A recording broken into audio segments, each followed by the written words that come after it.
I love the Fallout franchise, and that's something considering I've only actually really played a half of them.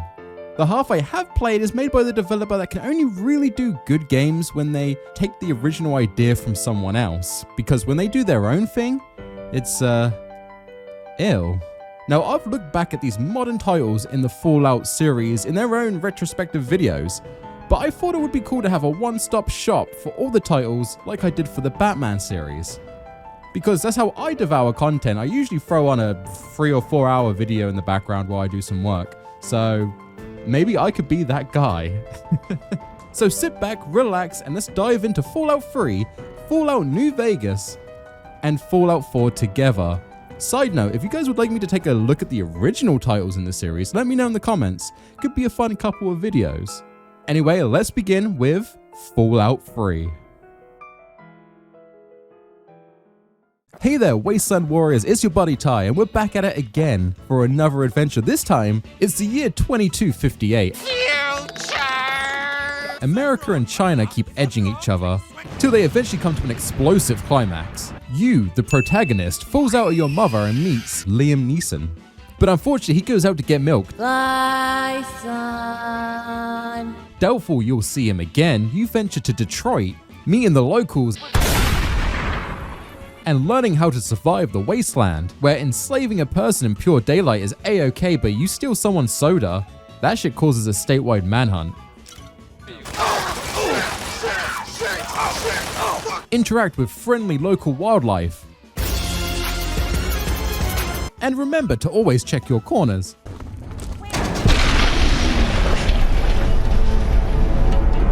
Intoxicate and have a pleasant Sunday afternoon barbecue. Something smells like bad karma. Meet the Great Deku Tree. Glad to see you're finally awake. Kill the Great Deku Tree.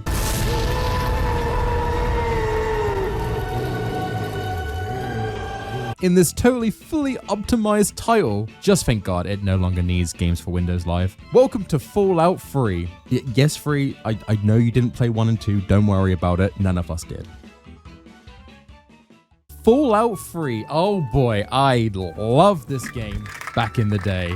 When people talk positive about Bethesda, which, let's be honest, doesn't happen very often nowadays. If it's not Elder Scrolls being discussed, it's the Fallout series, originally developed by Black Isle Studios, who made Fallout 1 and 2 as a turn-based combat game with a top-down view, which was pretty successful. It had a cult following. Bethesda decided to bring the series into the current era of games as an RPG FPS title, just like Oblivion and Morrowind. Honestly, this was a massive W for Bethesda, because it turned out to be a massive success. But over the last few years, people have gone from loving Fallout 3 to actually hating it in comparison to the newer games like Fallout New Vegas and even Fallout 4, which, wait, didn't we hate this one? Regardless, I remember playing through this game multiple times back in the day and even 100%ing it, back when I was a little Ty on my Xbox 360. Though, to be honest, most of those hundreds of hours of game time was sitting on the loading screens. But with the new Fallout TV show on the horizon, or likely out by the time I release this video, I don't know, I'm bad at my job, sorry. I thought it might be high time to venture back into the wasteland and see if this title was as amazing as I remember, or if I've spent most of my adult life blinded by my nostalgia tinted goggles. Also, there's one more thing. If at any point during this video, you think, hey, you know what, this Ty guy's actually not that cringe. Well, first off, you're fucking wrong. And second, you could do me a massive solid.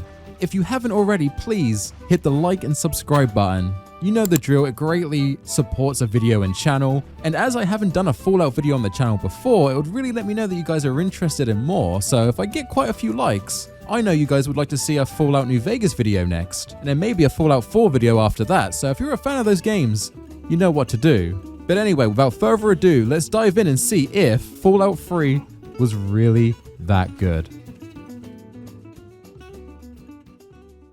Fallout 3 was set in a futuristic Washington, D.C. in the year 2258, but things look a little less DC and a little more Detroit. You see, in 2077, America and China had a little nuke measuring contest that got a little out of hand. China decided to drop the first nuke and Uncle Sam doesn't hesitate to clap back with their own, seemingly glassing the entire planet. Thankfully for a select few people, America was preparing for this and made these bunkers called vaults across the country to wait out the nuke attacks. Awesome, you might think. I got a cute little vault boy on there, like what's the worst that can happen? Well, what seemed like safe havens turned out to be a way for Vault-Tec Industries, the company that made these vaults, to run experiments on the poor suckers seeking shelter from this nuclear war. So, after trying to achieve that 25 kill streak and the dust settles, most of the world becomes the wasteland, insanely irradiated and crawling with the worst people and the freakiest of freaks of nature you could imagine. You actually start the game at your own birth. Wow, just like in real life. But after picking a name and creating my character, we get told by this machine that I'll be ugly by the time I reach 30. Wow, just like in real life. Unfortunately, our mother doesn't survive the birthing process. Fast forward an entire year and we are a cute ass baby living with our dad, Liam Neeson. Yeah, it's actually him. I'm really surprised they got him to voice our dad. There you go. My goodness, just a year old and already walking like a pro. I don't know who you are. I don't know what you want. If you are looking for ransom, I can tell you I don't have money. But what I do have are a very particular set of skills. We're living at large in Vault 101. We do some parkour, we rugrats our way out of the pen, and our dad pushes religion onto us. Revelation 21:6. I am Alpha and Omega, the beginning and the end. I will give unto him that is athirst of the fountain of the water of life freely. She always loved that. Wow, gee, I wonder if this will come into play later on. We fast forward 9 more years and it's our 10th birthday party where we receive our first Pip-Boy. We head down to the basement and meet Jonas, who gives us a BB gun, and Liam Neeson apparently likes to watch, I guess? Are you ready for your surprise?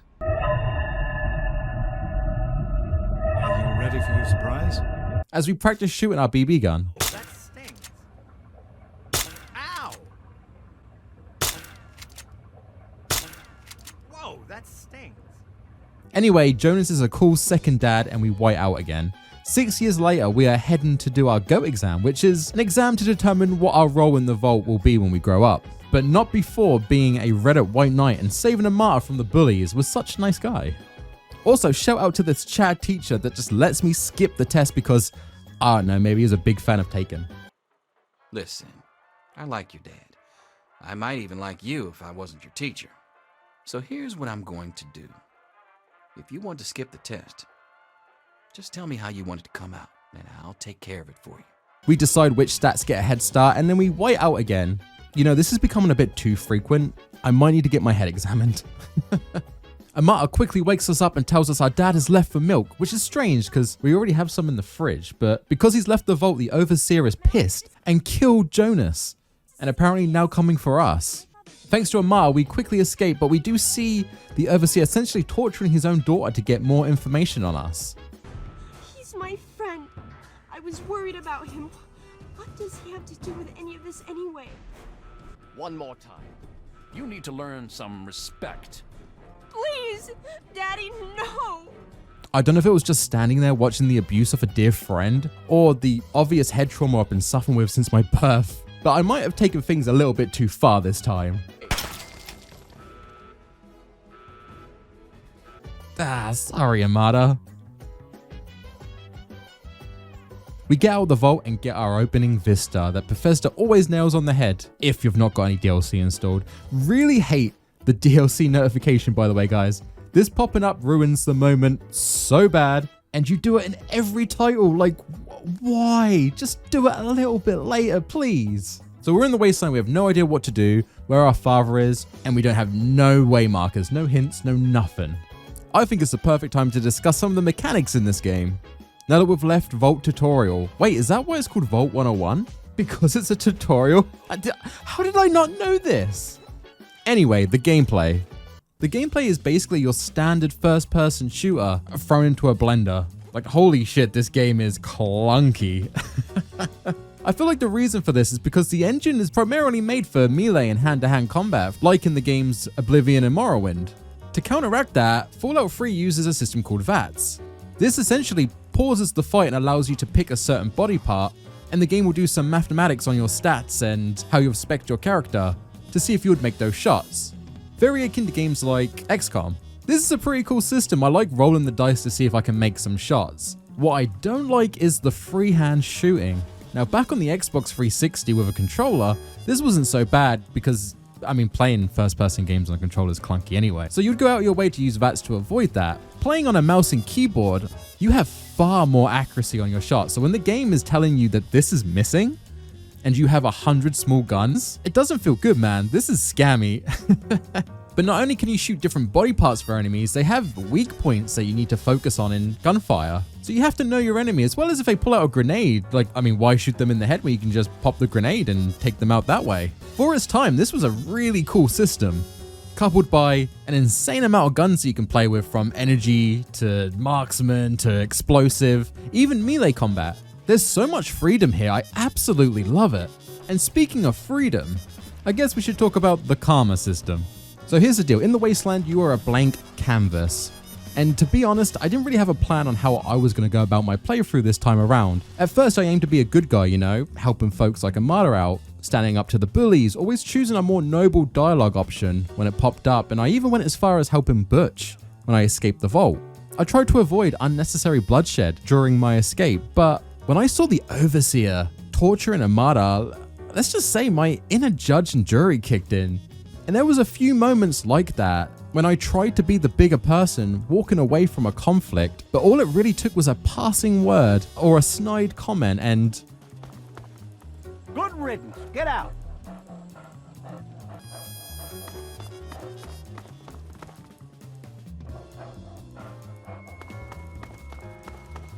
Go ahead.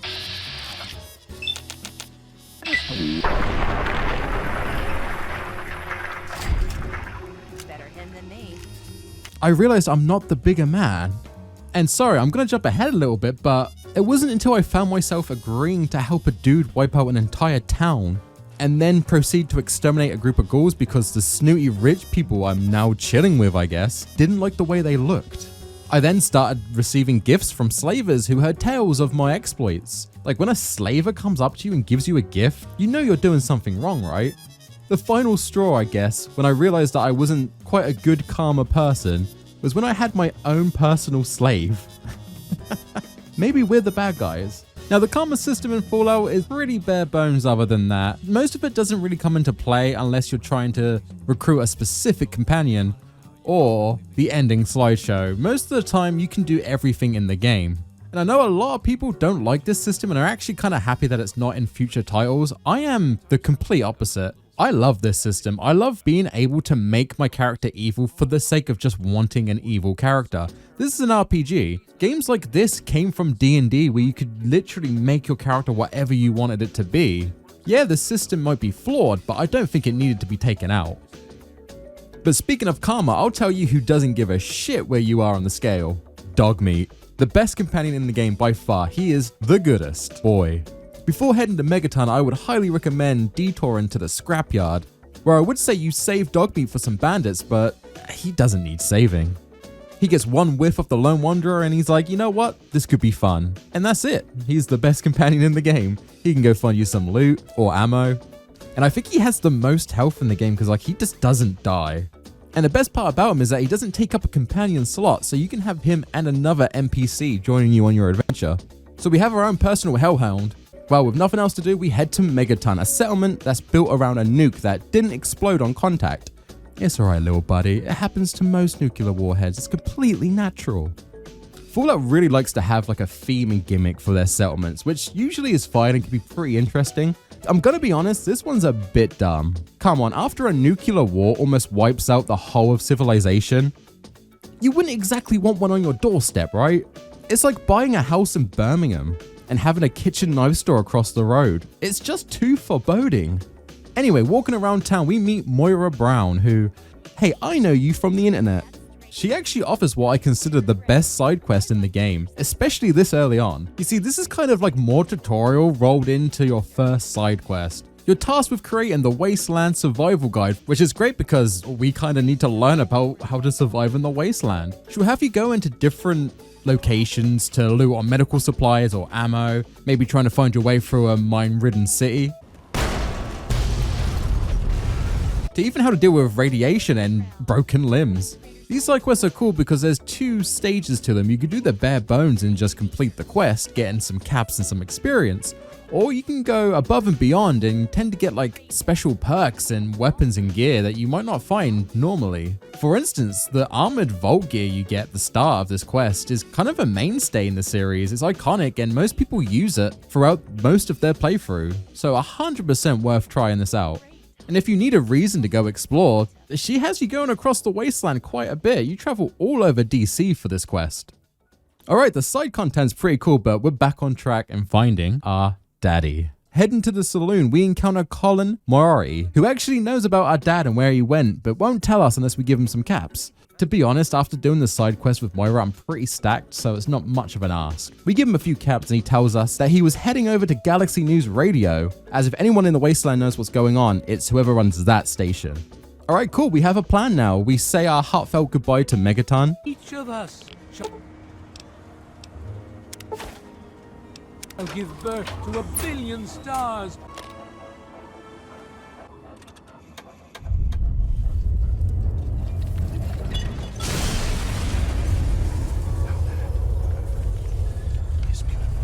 Oh, and don't worry, if you haven't finished Moira's questline, she's the only survivor. Jeez, that's fine, a bit of moisturizer will buff that right out. Thankfully, before I decided to put Megaton in the recycle bin, it turned out my karma was bad enough for me to hire Jericho as a companion. I personally didn't think I was that bad before I blew up Megaton, but I guess I was. As we start to make our way to DC towards Galaxy News Radio, I decided to do a little bit of exploring and ended up meeting this cool guy, Dukov. This cool guy whose lifestyle is just drinking, banging, and drinking. A lot of drinking, Jesus Christ. This man knows how to live the wasteland lifestyle, though I don't know what's going on with his hands. What are those? I'm starting to see why these girls hang around here so much. Apparently it's not all sunshine and finger banging. For fuck's sake. As Clover wants to get the hell out of here, so we're gonna help her out. Super conveniently, Dukov apparently loses his vision or something. Yeah. The sooner. To break my bed spring some. Have you seen Cherry? I think the bitch ran out on me. Yeah, Dukov, she's right there. You okay, bro? So we free her from Dukov's place, and though I'm playing a bad guy, I feel like I've done my bit for society for the day. We head back on the trail for Dad and we bump into some Brotherhood of Steel members and we get to Galaxy News Radio in DC. But before we can enter, we fight this beefed up super mutant that straight up just kills Jericho. Holy shit.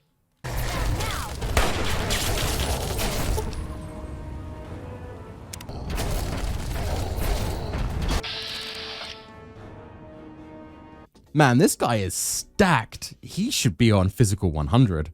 Unfortunately, there is no Dad here either, but Free Dog does tell us where he went after we help him set up a new radio broadcast dish, which does now allow us to listen to his fantastic radio station. The songs in this game are amazing. Unfortunately, YouTube is already frothing in the mouth to copyright strike me for playing this game, so I can't play the music. But you can find playlists on YouTube that have all the songs in the game, and I would highly recommend it. They are awesome, especially if you like the word nuclear repeated constantly. Free Dog tells us to head to Rivet City, which is an old warboat aircraft carrier turned into a settlement. We head over there and meet Dr. Lee, an old friend of our dad's who, you guessed it, tells us our dad is in another castle. Jesus Christ. Okay, this bait and switch stuff has gotten real old real fast. We do find out that he might be at Vault 112. As the overseer of that vault might actually have something to help our dad reopen a project that he used to do, called Project Purity. Alright, I'll go check it out, but I swear to God, if he's not there, I'm nuking another settlement. I'm looking at you, Rivet City. Speaking of bad karma choices, on my journey to Vault 112, we stopped by a little place called Paradise Falls. A quaint little settlement, completely ran by slavers. Okay, this is going to be interesting. The people at this place are very quick to hire me on as one of their top traders? I mean, I'm not gonna lie, I went and did this quest because, I mean, it's an open quest, what do you expect me to do? Once we gain a bit of volunteer work, we head into the camp and meet Yurigi. He's a pretty chill guy in a pretty sweet suit, not gonna lie. I think that's in my size too, gotta remember that. We can actually buy a companion here, though the word companion's probably not correct. Here's where you get Clover. My name's Clover. I hear you're the new man in my life. You're looking for a bodyguard, and I'm looking for a body. You're always welcome to take whatever you want, lover. She is my favorite companion, but also, what the fuck? She's my favorite companion. What's wrong with me? It was at this point I kind of realized I'm like Nazi Germany levels of bad this playthrough. Apparently Clover will be in love with whoever holds her leash, which I guess means just her slave detonation collar, which will apparently blow if she doesn't. Even walking around this place gives me bad vibes. Like, if you have bad karma, slavers will run up to you and give you gifts. Hey, we grabbed this on our last... Is at that point you kind of realize, maybe I'm doing things wrong. But we have our new companion, so it's time to get back on track and head to Vault 112.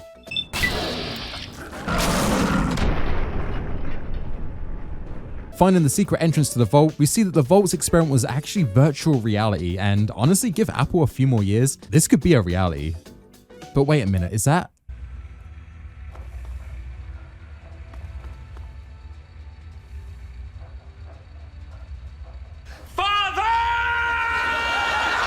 After all the bait and switching going on in this game, it was really good to see Daddy Dearest here, but he's trapped in the simulation, so we have to go full Matrix and plug ourselves in.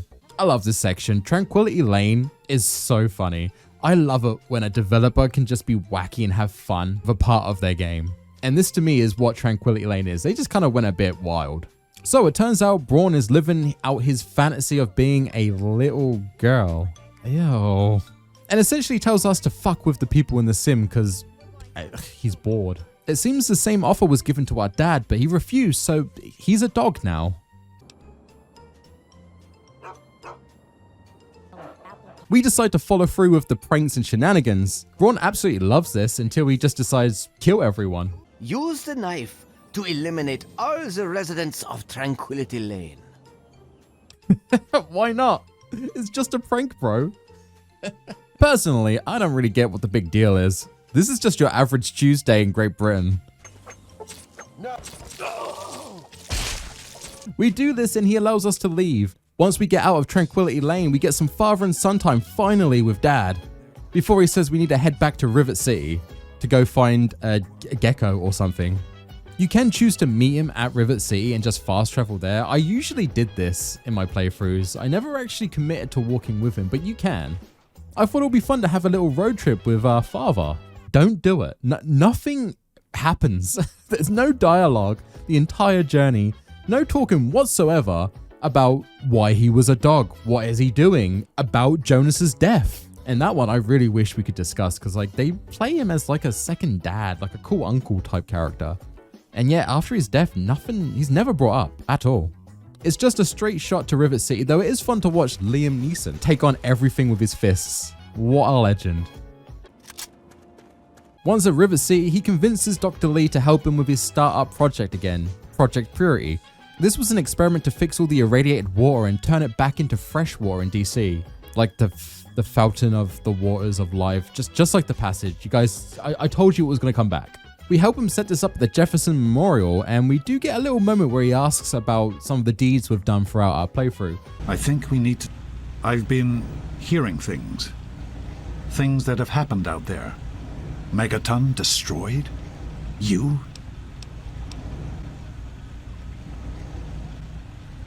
Honestly, I have a hard time believing you. I raised you to be better than that. Better than the... We'll talk more about this later. There's too much work to be done now. The place gets raided by Enclave, who are like the opposite of the Brotherhood of Steel. They interrogate Dad and get him to hand over the project, but not before Dad decides to kill himself and tells us to run. Run. Run! Aren't you cute?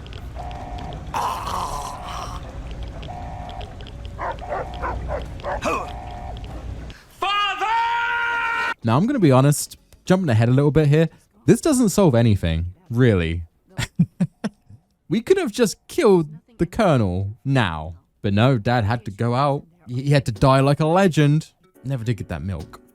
We escape to the Citadel and work with the Brotherhood of Steel to kind of mount a counterattack on the Enclave with the help of this giant robot. Cool. But not before we change the plot of Fallout 4. Anyway, first things first, we need to find that gecko. The Brotherhood of Steel tells us that the gecko is most likely at one of these vaults, specifically Vault 87. Now, to gain access to this vault, we have to go through this YouTuber's wet dream of a settlement, a cave full of kids.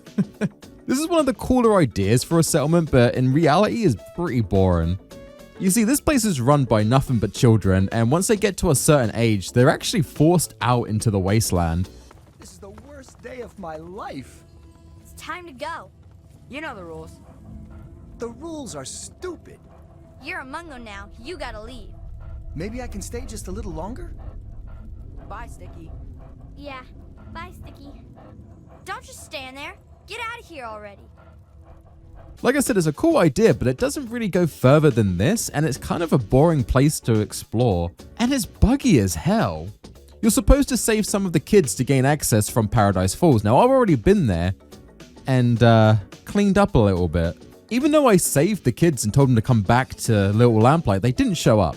So I essentially got softlocked out of this area, which meant I couldn't play the game any further. So I ended up no-clipping through the front gate, which kind of bugged with all of the dialogue options, and also meant that I couldn't go through the back gate. Just like real life. So anyway, no-clipping through the whole of Little Lamplight, we're now at Vault 87. And we meet a super nice mutant called Forks, or Fucks, because we all know he fucks. So it turns out the gecko we're searching for is in a severely radiated room, which we can't enter without, becoming this guy. Luckily, Forks says that he's more than happy to help us with this task because we freed him. So after following that super mutant booty for what didn't seem like long enough, to be honest, he gives us the gecko. Cheers, buddy. Hopefully I'll see you again. He'll be fine though. He knows the way out. Maybe we'll meet again somewhere in the wasteland.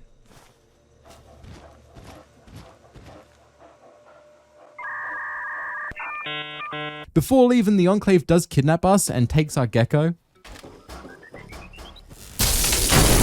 We have to fight through and blow this place up, and Forks is here too, yay! Unfortunately, he's a nice girl and we're a bad boy, so we go our separate ways. There she goes! There she goes again! Alright, so now we should head back to the Brotherhood of Steel and give them the gecko. But we get a strange distress call from Vault 101. It seems things have gone a bit shit at Vault 101. So Amata's calling us back to try and help them out. We head back to the vault and we can see there's a bit of a rebellion going on. It seems the new Overseer is just as crazy as the last Overseer, and Amata asks us to help her fix it. It doesn't really give us options here, so I just went for the more nostalgia route. Technically saving the vault, Amata is now, I guess, the new Overseer. And now there's something about being the Overseer for Vault 101. It makes you become an asshole. Amata thanks us, but then tells us we have to leave and never come back because we killed the last Overseer. You saved us. But that doesn't change the fact that you killed the Overseer in cold blood to do it. And I can't let that sort of thing stand here. I'm sorry. You're a hero, and you have to leave. Well, first off, technically I've killed the last two, and you know what? I'm gonna make it a third. But that's it. The doors are closed and we can no longer go back into the vault. If we play things a bit differently, you can get Butch as a companion, but I mean, I'm well beyond needing a new slave, to be honest. On my way back to the Citadel, I do find this really cool oasis that is basically Kokori Forest. It seems a bit of a cult has formed here, and their god, the Great Deku Tree. It turns out this is not some divine spirit. This is just a dude that got some fungus on his head, which eventually grew out to this. He is in so much pain, and he asks us to basically help him delete his character. Would you please kill me? To do this, we have to go through a cave with a bunch of Murlocs and Murloc Kings to find his heart, which we can then either force to spread out the grass to save the wasteland, or we could just squeeze it. After doing that, we come back out, we see that the Great Deku Tree is dead, and the Cole's pretty chill about it. They allow me to leave. Don't worry, I hold no grudge towards you. Unfortunately, I don't return that kindness.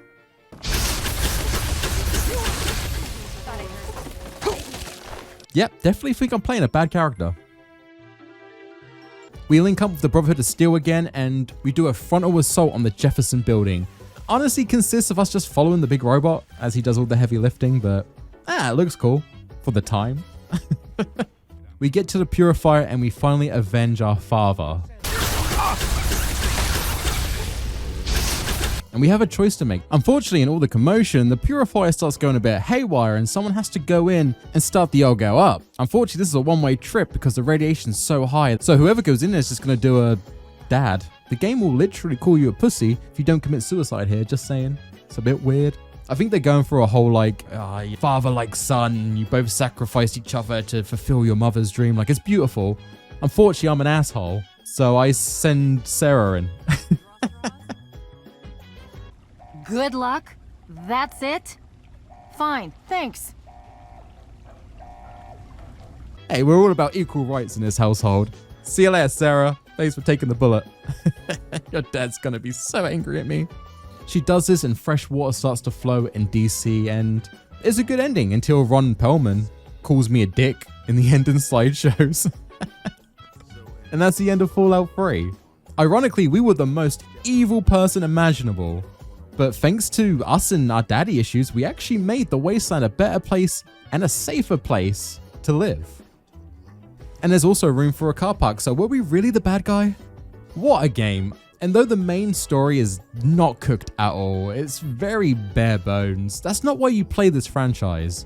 It's mainly about the side content and all the different ways of life in the wasteland. But we're not quite done yet, because over a few months after the launch, Bethesda released expansions, one that actually continues the main story. So before I get into my thoughts of the game, let's dive into some DLC. The first one up is Broken Steel, which actually continued the main plot of the game, so let's take a look. So after you kill yourself or kill Sarah, the game will just retcon whatever just happened and bring you back to life. Sarah's dead though. Yeah, she doesn't get a second chance. Owen's actually oddly chill about us making his daughter go into the Chamber of Death. He acts like she wouldn't have let us do it, but I can tell you she would have. So after waking up a month later, we are straight away tasked with destroying the last of the Enclave. As we head over to their main camp, we do suffer a loss. The big robot doesn't make it. Apparently the Enclave have some sort of satellite missile launcher thing. Why didn't they use this when we attacked the Purifier? What? Anyway, this is a perfect expansion if you're playing with energy weapons. You get so much ammo, you'll never need to buy more. Unfortunately, I didn't spec in energy weapons, so even when they gave me the overpowered Tesla cannon, it did less damage than my sniper rifle, so I just didn't use it. The biggest part of this DLC is that they raised the level cap from 20 up to 30. Unfortunately, this is the only DLC that does this, so you'll still most likely max out your character before you start the DLCs. But it's pretty cool. The fight on the main base is pretty tough. There's a lot of enemies. I would highly recommend if you have companions that can die, you send them home because they will just run out and fight anything and die. Next up on the DLC is Operation Anchorage. This is a simulation set back in the war between America and China in 2077. This one's fairly unique as it plays a little bit more like a boomer shooter rather than an RPG. The weapons that you find have to be given to you. You can't just loot them off dead corpses. Ammo and health are given to you by dispensers you find throughout levels, rather than using your own supplies. It's pretty interesting. I decided to play completely without VATS to really get an authentic experience. And that authentic experience is clunky as hell. I forgot how much you need VATS in this game. This DLC is pretty short. You can do it in about 30 minutes. And it ends with you killing General Kingway. I think I pronounced that right. Or you could be like me and just convince him to do it himself, because, I mean, why waste the bullet, right?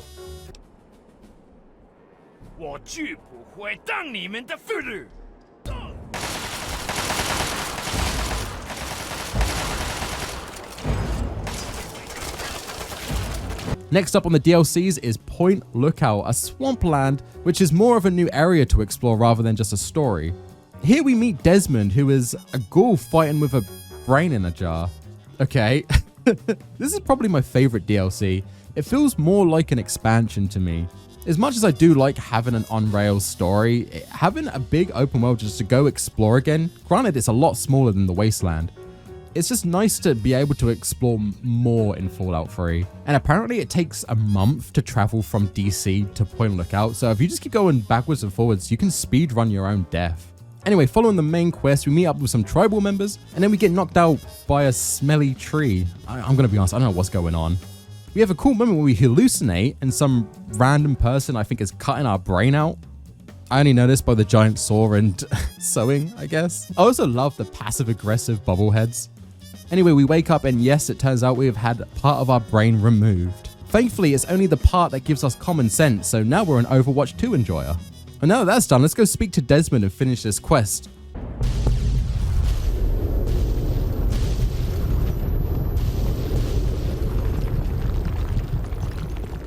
Next up is Mothership Zeta. Or Zeta, I just speak alien. I'm gonna be honest, this one's a big dud for me.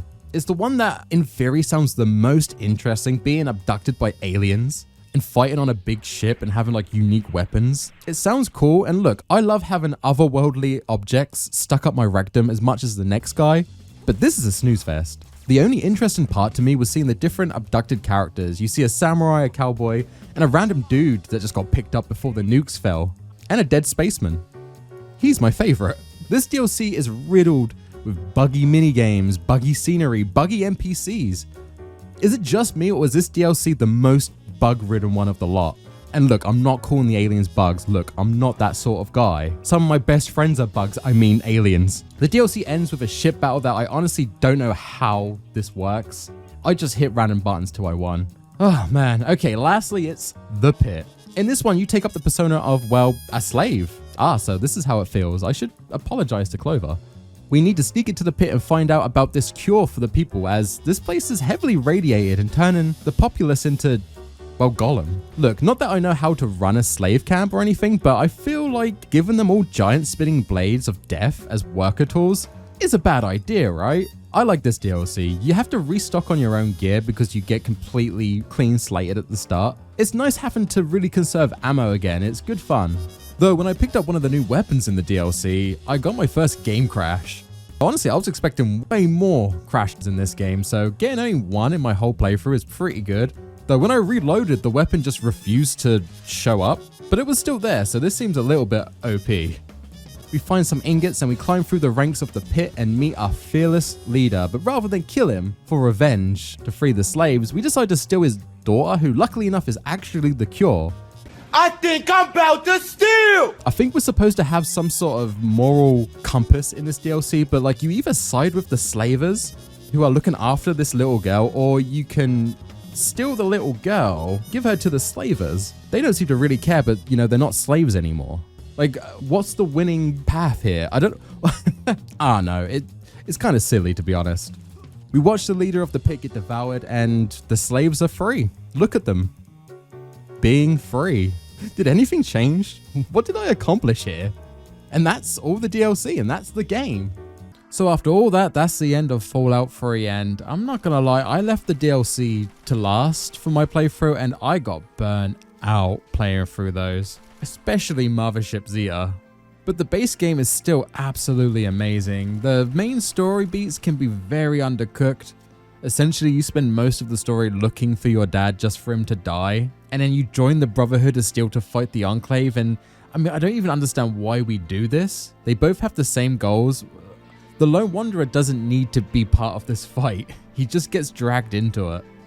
The reason you go back to this game is to experience the settlements and to explore the wasteland, and honestly, that's why you play Fallout. I was at my most happiest when I was just walking around, zoning out, and just exploring rundown buildings. For me, that's what I loved about this game, and to this day I still do. It's not something I would go back to every year to play. I'd like a few years, maybe even like a decade, just so I can like forget a lot of the game before I dive back in. And that's exactly what I had this time around. I love Fallout 3. It's one of the few games that got me into RPG mechanics. As someone who was mainly into first-person shooters as a kid, This opened up a whole new area of gaming for me, and I hadn't played any of the Elder Scrolls games before this. So I went on to play those after, and I mean, you can guess what Oblivion and Skyrim was like to play for the first time. It does still feel clunky, and the karma system still kind of just feels like you're choosing between a halo or a twirly mustache. It doesn't really build to anything, but it's a solid title, and one I don't think should get as much hate as it's getting now. Going by my memory of New Vegas, yeah, I do remember enjoying that game a lot more, but I never finished Fallout 4 because I found it more boring than Fallout 3. Now, maybe I'm wrong for that, and I haven't gone back to that game at all. Like, I know that had some DLC drop that I've never touched. So hey, if you guys like this video and you want me to go into Fallout New Vegas and then Fallout 4, maybe I'll get to experience it. Maybe I'll get the same experience as I had with Batman and the Arkham games. The ones that I thought were better actually ended up being the worst. So it could be interesting to go back and check those out.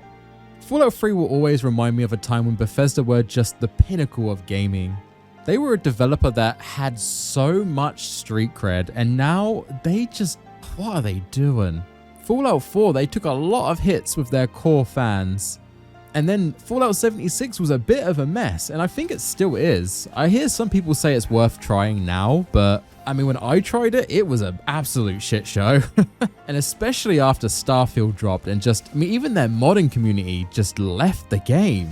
I do hope that Bethesda will come back on top one day to like the status they had when they released Skyrim, and maybe Elder Scrolls 6 will be that catalyst. Thank you so much for watching this video, guys. I know it's a bit different jumping from the Batman games to Fallout, but I thought with the TV show coming out, it could be a decent talking point. And of course, I wasn't able to talk about all the side quests in this game because the video would go on forever.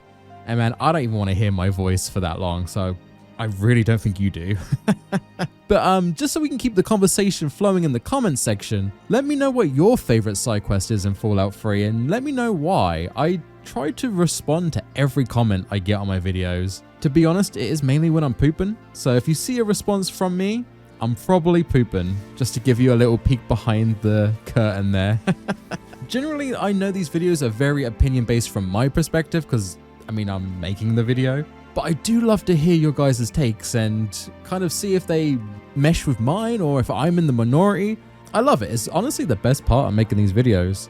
A big shout out to Pitstab over on Patreon. You have been supporting me since you found the channel. Thank you so much. I do try to post little hints and exclusive content on Patreon, so if any of you guys want to support the channel with a bit of cash, that is the best way to do it. I'll leave a link on the screen. I give a shout out to anyone who joins, so yeah, that would be greatly appreciated. But this has been a long video. I am going to go get some food. Have a good one, guys. I'll see you in the next video. But until then, please stay safe and have a good one. Ty out.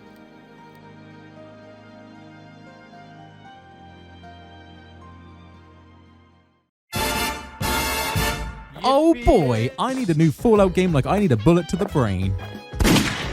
Hey guys, it's your boy Ty here, and today we're trading in our irradiated green Washington DC for the sunset orange deserts of the Mojave. This time around, you play as the courier. You've got mail. And you work for Amazon Delivery. And guess what? You get your own piss bottle. You have a Prime delivery order to fulfill, and the only downside to it is that you have to do it in America.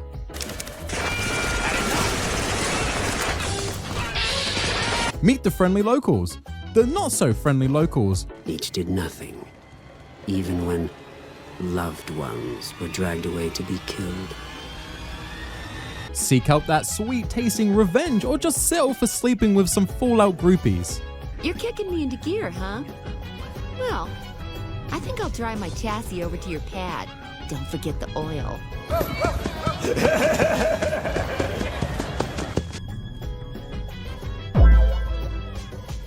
You want to make my cock explode now? Make sure you stock up, because the desert is a dangerous place, but rest assured, it won't bend you over backwards anywhere near the amount the game engine will.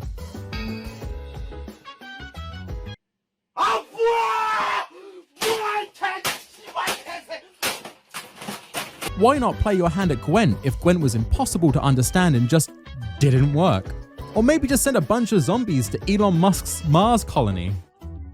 So take a sip of your trusty canteen and put on those cowboy boots, making sure those spurs jingle, jangle, jingle. and indoctrinate yourself into a cult following that praises this game to no end and will likely foam at the mouth for just putting this picture on screen.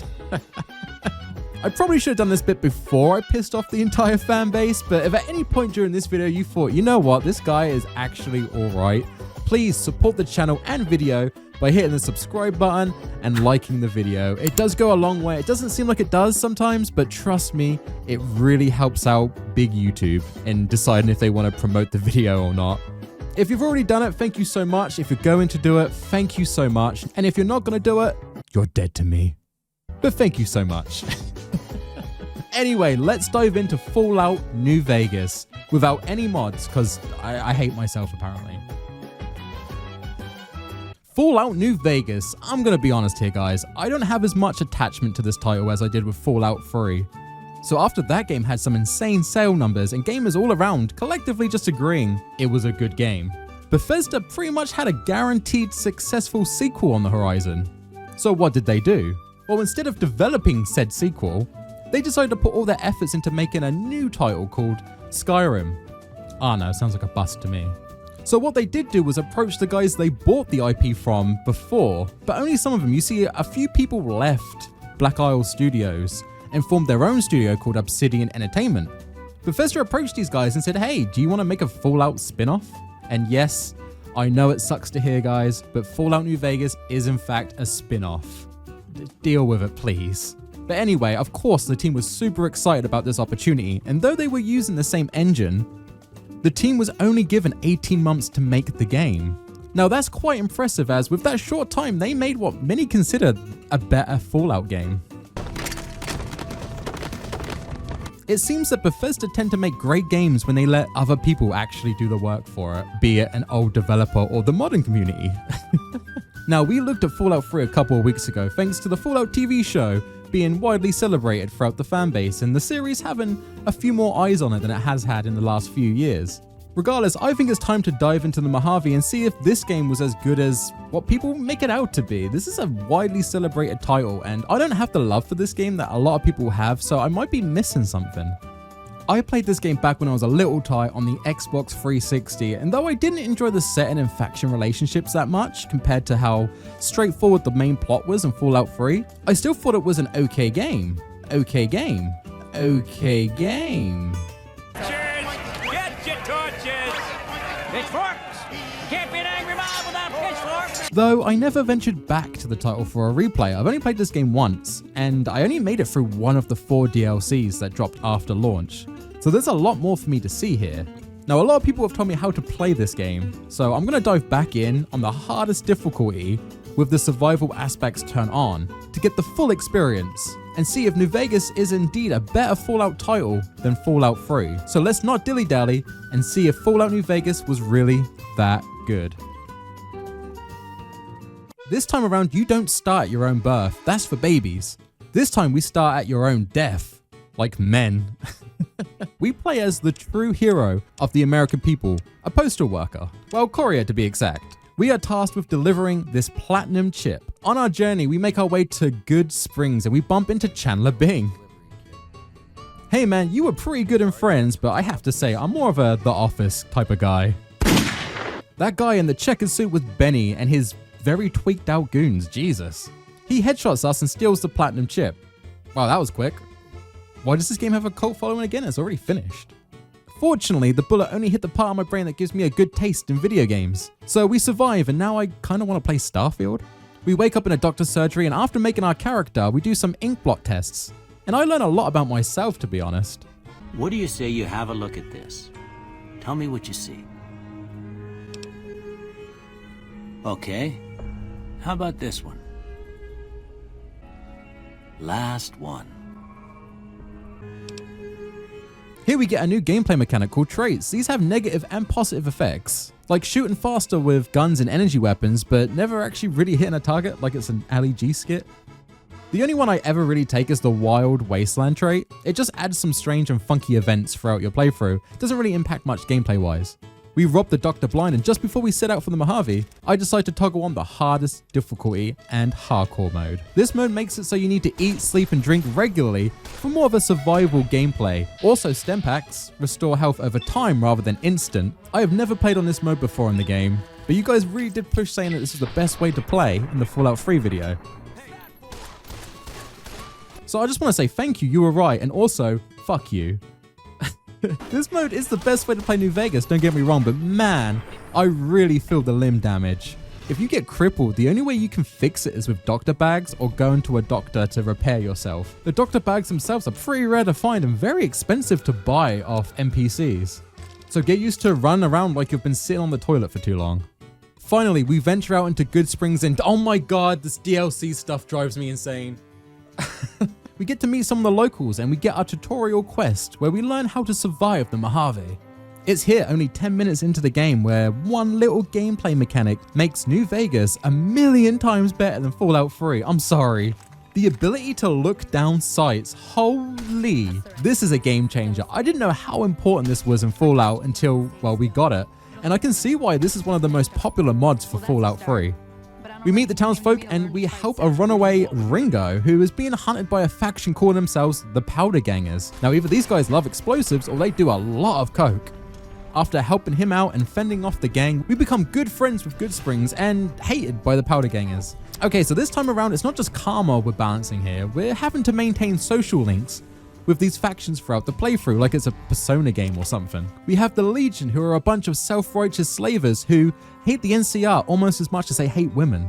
We have the NCR, who are a bunch of self-righteous militia trying to control the entire Mojave from itself. We have Mr. House, a self-righteous wealthy man who just wants New Vegas for himself, really. We have the Brothers of Steel, who you may remember as a bunch of self-righteous soldiers looking to take new tech and old tech from the wasteland for themselves. We have the Great Khans, who are some self-righteous old tribal members / biker gang, or the Boomers, who are a bunch of self-righteous vault dwellers who like talking about blowing stuff up as much as they like talking about how they could buy a house and raise a family on one income. Or lastly, we have the Followers of the Apocalypse. Now they sound like they could be the bad guys, but they actually just kind of want to help people. Huh. So that's a lot of factions, but we're not done yet. Those are just the major players on the board in the story. There are so many different settlements and groups of people that for someone like me who can barely maintain a small group of friends, it's just too much to juggle. Alright, so with that done, we have two options. We can make a straight shot from Good Springs to New Vegas by going through the north. That sign can't stop me because I can't read. So going straight north is a major difficulty spike to try and deter you from doing it. But I'm gonna be honest, it isn't the giant fuck you moth that you should be worried about. It's the team killing robot.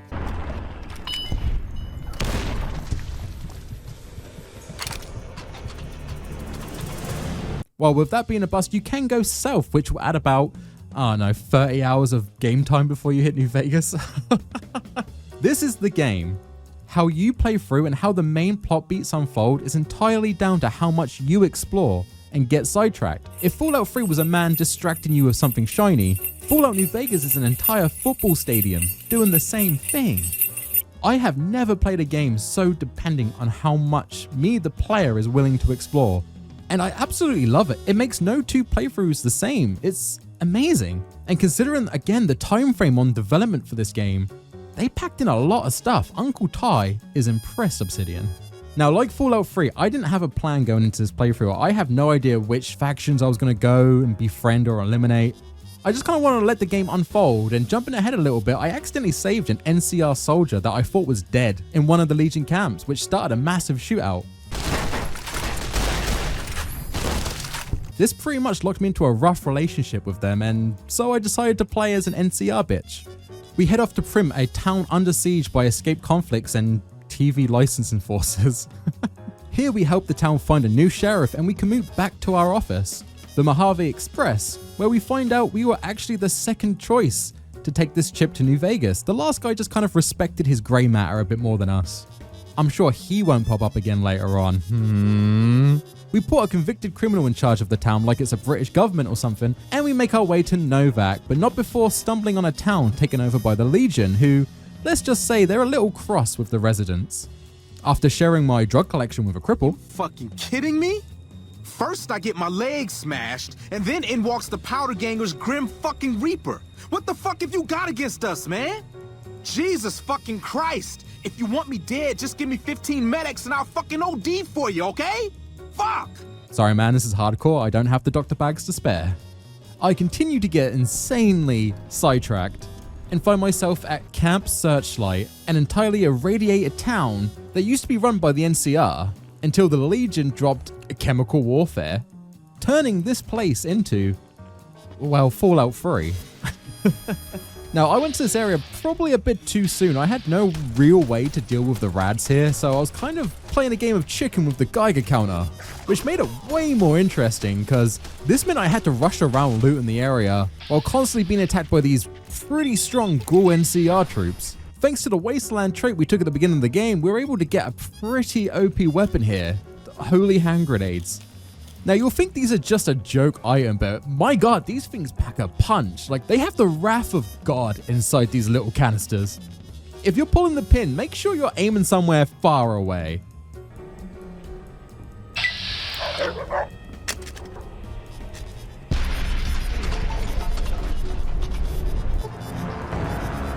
As I continue to search Camp Searchlight, I end up inside a fire station where there's a giant rad scorpion. Again, this is a really tough fight. I should not be here. With that defeated, I need to go. We head over to the giant reptile town, where we get asked to politely go and evict a bunch of ghouls from a space shuttle station. We head over there, and luckily enough, they are a cult, because everyone's in a cult in this game. You see, these ghouls just want to go up to space. So we help them out, and there's also a bunch of Nightkin, a bunch of super mutants hooked on stealth boys. Below, we help them out. The leader is a talking cow skull named Antler. What's that, Antler? We have a visitor. An assassin, more like. I say kill it, Antler, for safe's sake. Hmm? Okay, Antler, I'll ask. Hi, human. Why you come here? I fucking love this game, man. Now, I forgot about this area, and I'm just glad I wore my brown pants, because Jesus. The Nightkin are terrifying. They just lurk around, invisible with their stealth boys, and just attack randomly. For a first-time player, this is quite the bamboozle. Got you now.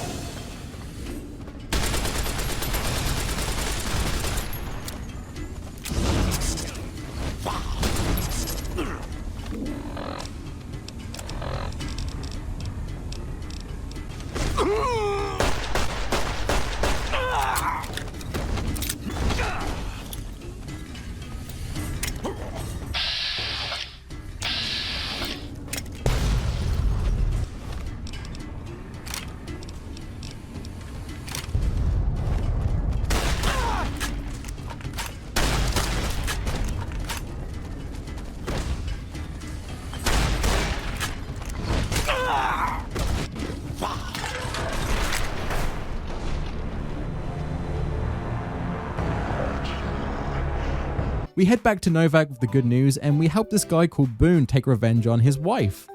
Not on his wife. Take revenge on his wife's enslaver, and we recruit him as our first companion. Yes, Boone, the spacesuit is a requirement. On our journey, we help the NCR take over a power plant, and we destroy a Legion camp, seemingly by accident, to be honest. And we meet Veronica, an ex-Brotherhood of Steel member. I'm Veronica. I live in a hole in the ground. Coincidentally, I came from a hole in the ground. I immediately ditch Boone as he's just far too depressing with the whole wife thing, and we get a new companion. Yes, Veronica, the spacesuit is a requirement. Moving forward, we finally get to New Vegas, well, the front door, as there is so much to do before we can even head in. Which is fine, I've only been playing for what, 40 hours so far, and I haven't advanced the main plot once, since Benny's skull fucked me with a 9mm round. Around the outskirts of New Vegas, we find the Sunset Sarsaparilla factory, where we are tasked with retrieving these Blue Star bottle caps. Now, no one seems to have done this side quest. And I'm gonna be honest, this kind of proves that most regular people are more put together than me, because thanks to my crippling addiction to hoarding, I already have them all. And the reward for this long ass quest is a miscellaneous item, a sheriff badge. Worth. I take out some aggression.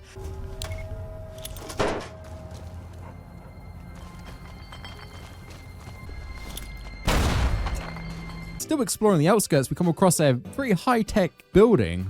I decide to explore. And it's so high-tech, in fact, that they have a 2-in-1 safe.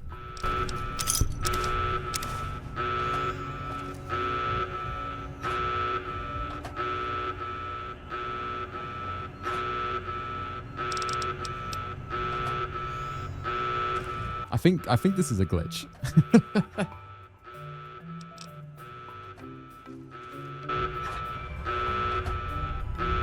Why do we always hurt the ones we care about the most? Just as we leave, Caesar decides to send me his worst assassin to try and take me out. Like, what was this guy planning? The Caesar has marked you.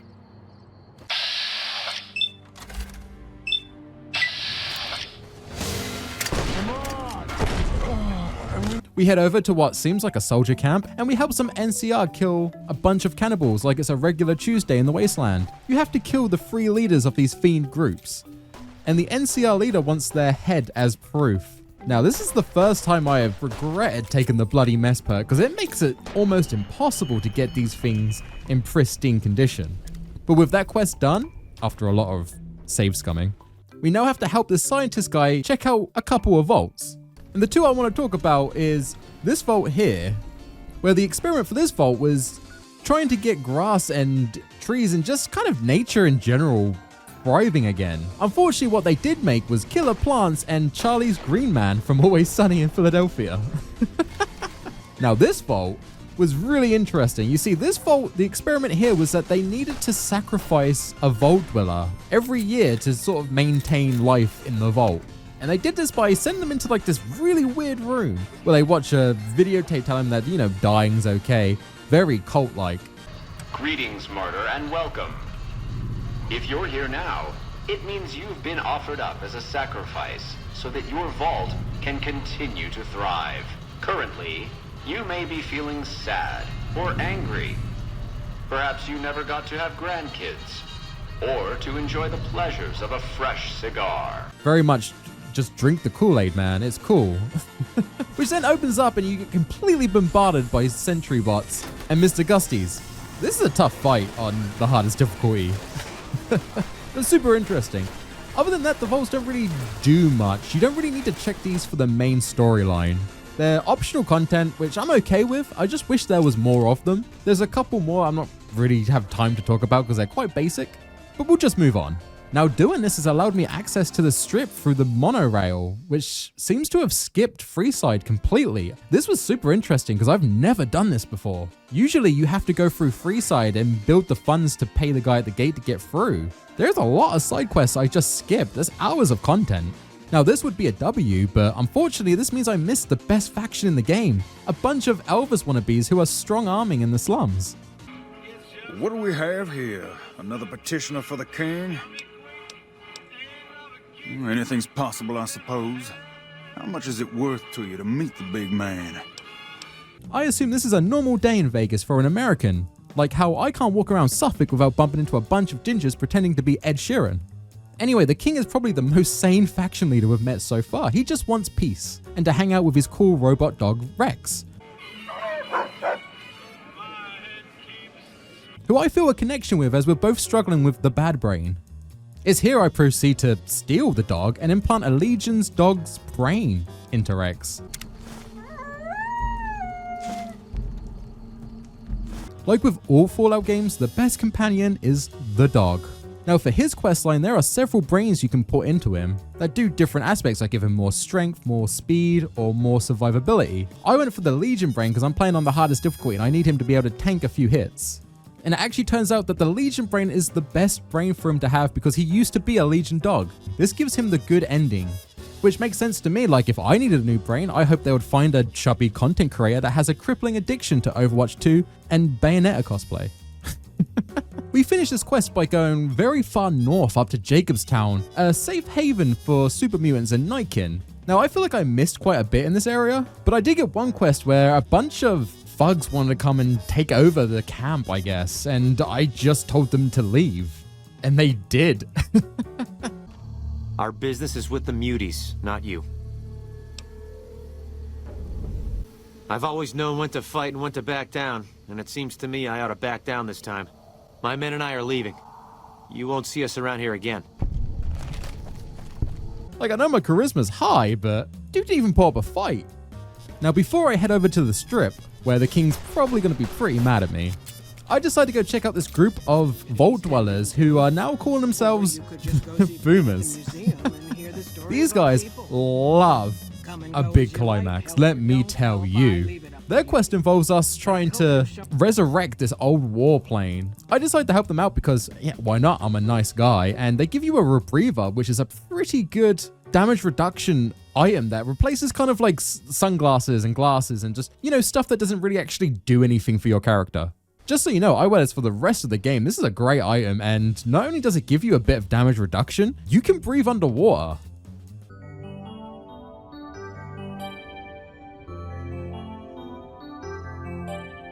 But dear lord, when you head over to go resurrect this plane, you have to cut through Quarry Junction, and fuck me.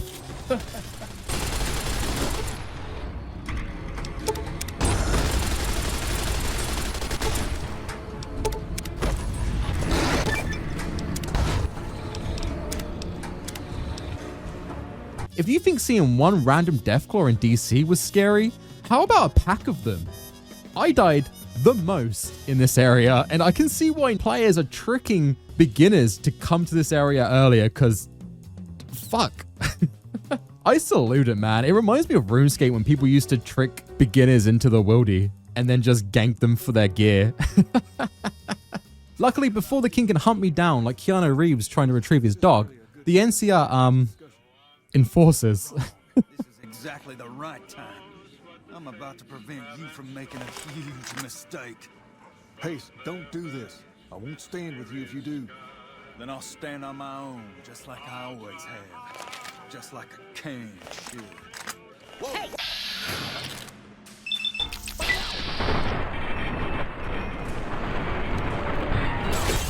Alright, I've done what I want to do in Freeside. I'm heading to the strip. Now, the New Vegas Strip, the place everyone talks about, the place that everyone wants to get in and live, the place that has been bigged up my entire quest so far. It's alright. I mean, it seems safe enough, but there's not really much here. If you're into drugs, booty, and drink, with a side order of gambling, sure, why not? It's just like Las Vegas. And the NCR seem to really like it. But I don't know, it just seems kind of run down and boring. I was expecting more. We learned that Benny, the guy we've been hunting all game and haven't actually accomplished anything so far, is chilling at the Tops Casino. We enter the casino and we instantly get patted down by a Weatherspoon's bouncer and lose all our weapons. Now this would make the whole revenge thing a little bit more difficult, but luckily they didn't check my prison wallet for the C4 explosive I hid there earlier. And here we are, face to face, Chandler Bing, the man that started it all. What in the goddamn? Let's keep this in the groove, hey? Smooth moves like smooth little babies.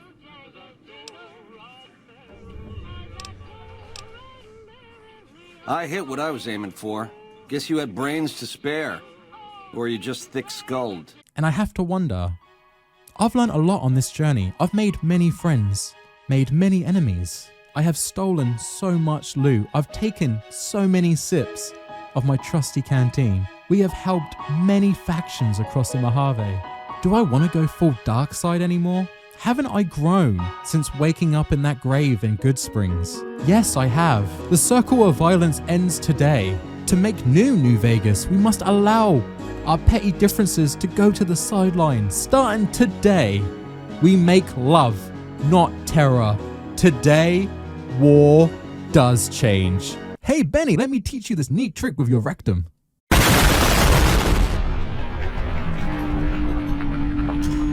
Oh no.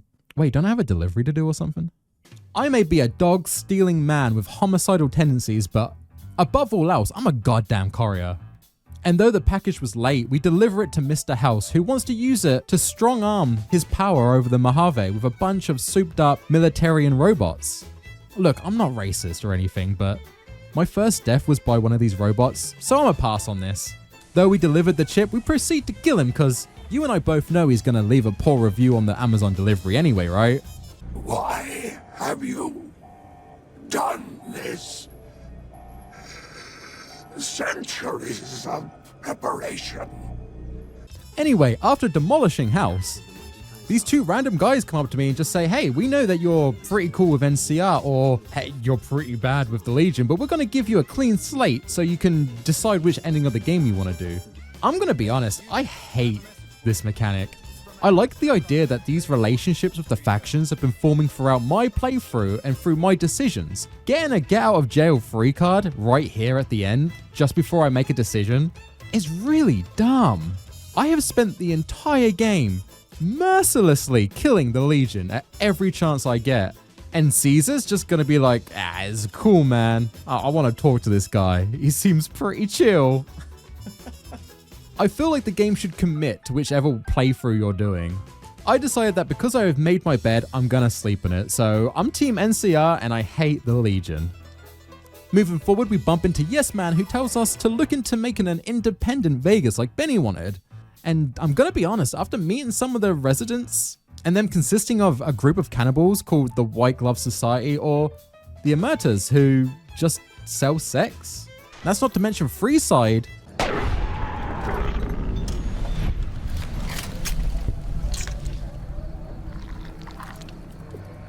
Yeah, I don't think I want to give these guys the wheel to the bus. But unfortunately, that seems to be the outcome now that House has been taken out of the picture, so I run off to NCR to get this shit sorted out. Not before enlisting and having to help protect the president from getting Lincolned.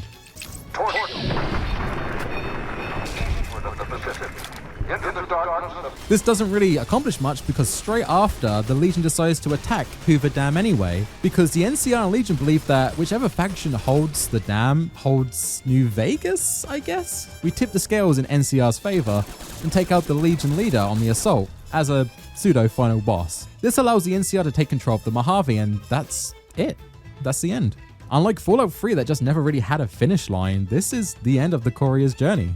And though I killed a lot of people, stole a lot of shit, banged a lot of Sarah, at the end of the day, I did what I set out to do.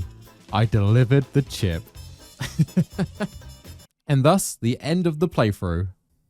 But, wow. That was quite an experience. I really enjoyed myself on this playthrough. But what's that I can hear? What?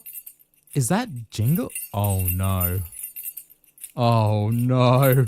Fallout New Vegas had 4 pieces of DLC released after the launch of the base game, and unlike Fallout 3, these didn't feel like afterthoughts. Some of these I actually enjoyed more than the main plot. Now before I made this video, I asked you guys to let me know which one of these were your favorite. And I'm so thankful you took the time to respond, and I'd like to say, you're all fucking wrong. The first up is Dead Money, and this is my personal favorite. Dead Money has 4 of my favorite things for an expansion. It has loot. It has a Resident Evil-like horror gameplay, an interesting plot, and slavery. Here the courier is enslaved for a heist on the Sierra Madre. With all our gear ripped away, we are tasked with forming the best Ocean's 11 ragtag group of unlikely heroes to get that bag. The difficulty here feels like it really ramps up because I am well over the recommended level for this DLC, and yet every shot I take on this payday stalker feels like I might as well be throwing bullets by hand. I also really like the touch of them not being dead when you kill them. That sounded stupid. You have to double tap your enemies. Again, it's very Resident Evil. I really liked it. Having no gear, not even my meds, meant I had to be super conservative with everything. Most of my healing had to be done through like random junk food, so that barely benefited me, especially again, as I've said a few times, on the hardest difficulty. And this place loves traps. The amount of times I walked into a bear trap. Why is there so many bear traps around the Mojave? I haven't seen a single bear. While also having to dodge this poisonous gas that will kill me if I jump in it too long. And these radio sirens that if they go on for too long when I'm in the vicinity, I just blow up.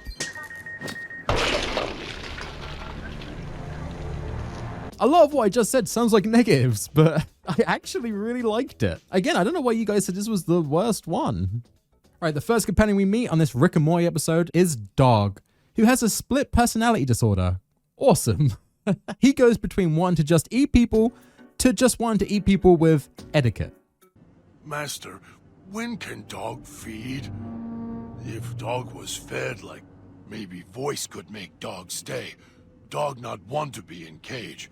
So here we are, a row of switches all lined up. How familiar. Next up is a ghoul named Dean, who doesn't seem to understand the whole if one of us dies, we all die gimmick, as he tries to betray you constantly through this DLC. You see, we have these explosive collars around our necks, so if one of us dies or tries to leave, we all die. And he just doesn't get it. No, the collars. I know what happened now. Sure, mine activated, but it feels different, the electronic tap dance inside. What? Third is a mute Brotherhood of Steel woman, Christine. Have you ever thought about joining the Legion? They would love you over there. We learned the owner of the casino made this place for his wife, who proceeded to cheat on him with a singer at the casino. I feel like that's a conflict of interest, right? Let's just say he's a bit peeved and he locks everyone in the casino and they all just starve and die. We break into the vault and steal some of the cash, but not before getting some revenge on the guy who captured us to start with. You know what? Revenge tastes so much sweeter the second time around. Like I said, I love this DLC. The weapons are cool, the traps everywhere, the difficulty spike, it is my favorite. And though you don't really get any new gear, everything you kind of leave the DLC with, pretty basic, it's not going to make you OP, you do leave a rich man if you do knuckle down and steal some of those gold bars. Just make sure you don't go wild and over encumber yourself, because you are not escaping with everything. But we need to keep moving. Next stop on this DLC train is Honest Hearts. Honestly, the weakest of the bunch for me. We set out to venture to Scion National Park, where the inhabitants are de-evolved to essentially like tribal cavemen. So we meet Lee from The Walking Dead. Howdy, friend. Heard my little broadcast, did you? Yeah, you look the type. Then he turns around and tells us that we are too stacked and we need to get rid of all our gear before we can go on this journey to Scion. Bit of a dick move, but he doesn't last long enough for me to get upset, because he dies straight away.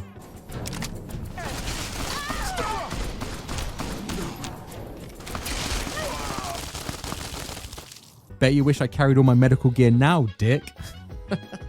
After introducing my gun to the people of Zion who are basically just using sticks, this seems a bit ridiculous. We meet Joshua Graham, who looks like a mummy, but I call him Daddy. He's the best part of this DLC. He is severely burnt, but that has not stopped his fiery passion for genocide. Love it. Whitelegs seem to be the only visitors we have these days. And I wouldn't have expected anyone from the Mojave to come looking for us. And you're a courier, no less. Not the one I was expecting, but I suppose he wouldn't have come with a caravan. I don't know if you were close to the other members of your group, but you have my sympathy. He spreads the word of God with every bullet. This DLC is pretty short. I've done it in about an hour. You just go in between a couple of the tribes and then have a massive shootout upriver. Is this what communism feels like?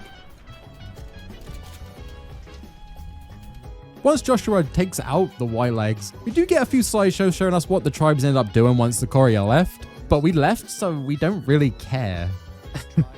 These guys want to come to the Mojave, they can come to the Mojave, but you and I both know they are going to get destroyed by the first Cazador they find.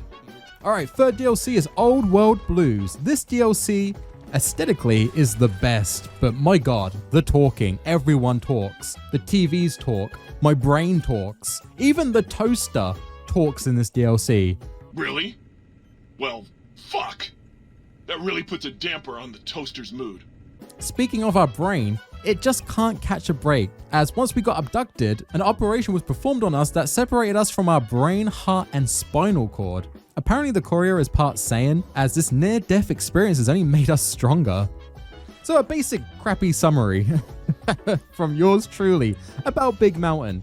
There was a bunch of scientists, they were making all kinds of wacky doo-doo shit, and kept themselves pretty much out of the way from all the nuke dropping and fighting going on between America and China. Unfortunately, because they're so shut off, they kind of went stir crazy and turned themselves into robots. All with their kind of unique personalities. They're kind of not really the scientists they once were now. Especially Dr. Mobius. He is super addicted to mentants. My god, he makes me want to go and do drugs. I have all sorts of amazingly science-terrific thoughts and ideas when those chalky tablets are zipping through my biogel.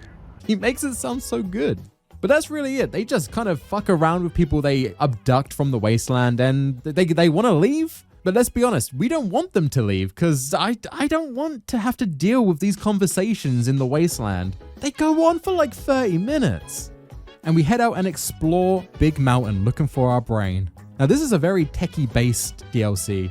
And on the hardest difficulty, it almost put me in a dead playthrough as I kept running out of supplies and you can't leave Big Mountain until you get your brain. So I had to get quite creative with how I was doing stuff here. You get some pretty OP gear though, which is nice, including a stealth suit that talks to you constantly and has some serious abandonment issues. I was so close to taking this off because of the constant sass. It was getting too much, but then the suit pranked me by pretending there was enemies here. And you know what? Okay, after that, you can stick around, suit. That was pretty good. Starting combat. Just kidding. I like that if you want to get a fully upgraded stealth suit, you have to go through a bunch of like these test chambers. It's very like Portal to me. I like it. Especially one where you have to like stealth into a school and you have one of the scientists on the intercom shouting nonsense at you like non-stop. There is so much dialogue in this DLC.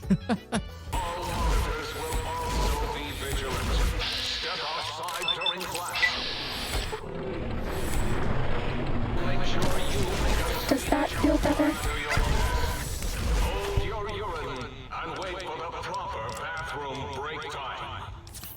Again, it gave me like a Cave Johnson vibe from Portal 2. I really liked it. And then you fight a giant dog. Like, why wasn't the whole game this weird? And it's not even just the armor. One of the first guns you get is this big machine gun that I think has a dog's brain inside it. It barks and howls. It's kind of unnerving, but I also kind of love it. Just wish it did more damage. So it turns out Dr. Mobius has our brain, so we head over to fight him. And let's just say this man loves a Robo-Scorpion. Dear Lord. The final boss is actually a giant Robo-Scorpion. Nice. God, this DLC is by far the campiest. We find our brain and apparently it sounds like Brian Griffin from Funny Haha Guy Show. Well, well, look who finally dragged themselves in out of the wasteland. And where have we been, Crawling through pits of radioactive muck again? We have a bit of a debate and we reunite with the brain. We destroy some smart TVs and then we leave. And we move on to our final DLC, Lonesome Road. Now, if you thought the multiple 30-minute conversations we have with the appliances in Oh Well Blues was too much, oh boy, this DLC is gonna drive you insane. I assume the writers were being paid by the paragraph on this one. Here you meet Ulysses. You remember that courier that had noped out of the delivery of the platinum chip? Yeah, it's this guy. From what I can glean from his non-stop exposition dumping is, I don't know, he's a former lover of the courier and is a little jealous of us, I guess. No joke, he was going to be a companion in the base game, but he got cut because there was far too much dialogue for a standard DVD disc. Like, how mental was that? So it turns out he's mad at the courier for actually doing our fucking job and delivering mail. Once we were tasked with mailing something that turned out to maybe be nuclear warheads. And he's a little peeved. He wants to teach us a lesson by getting us to go around blowing up the nuclear warheads? What? This DLC is pretty hard as they have a habit of just throwing multiple death claws at you and the enemy level is just really high. This definitely feels like what you're supposed to do at the end of your journey for this game. But I tell you what, none of it compares to the hardest boss of this DLC, the fucking game engine. I crashed, no joke, like every 10 to 15 minutes in this DLC. This game is held together with tape.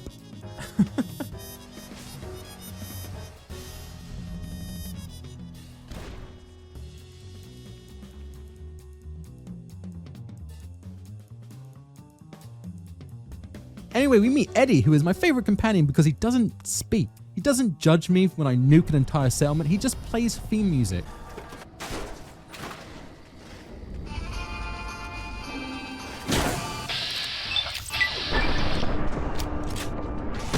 God, I wish all the companions did this. Once we meet up with Ulysses, he says he's going to send out some nukes into the world unless we stop him. We proceed to stop him and send the nukes anyway, because if I'm one thing, it's consistent.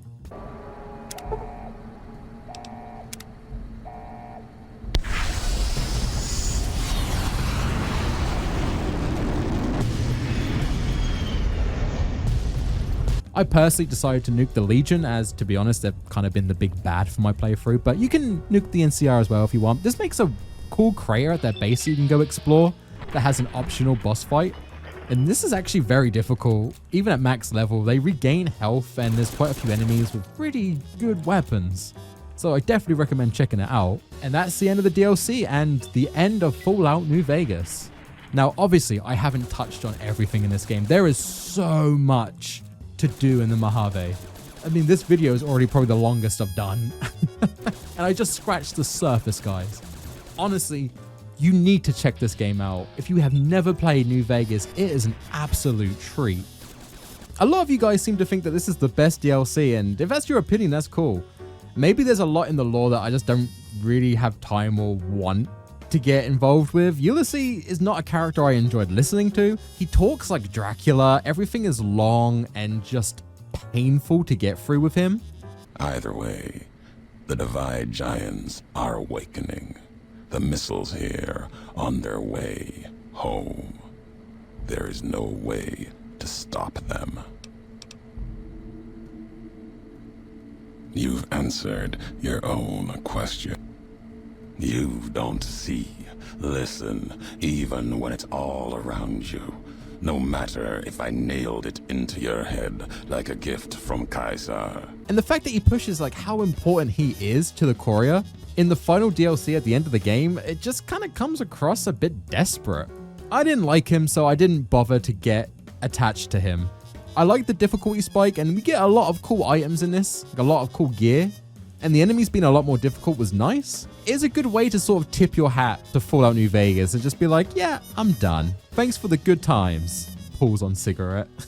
But I don't know, it was just the weakest to me. And again, it could have been that whole situation where I just got a little bit burnt out with Fallout New Vegas playing these back to back.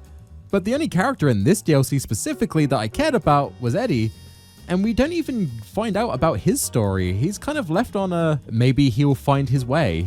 But even that being the weakest of the bunch is still a lot better than most of Fallout 3's DLC. And I'm gonna be honest, the personality and quirkiness of these DLCs is really impressive. Not one is the same as the other.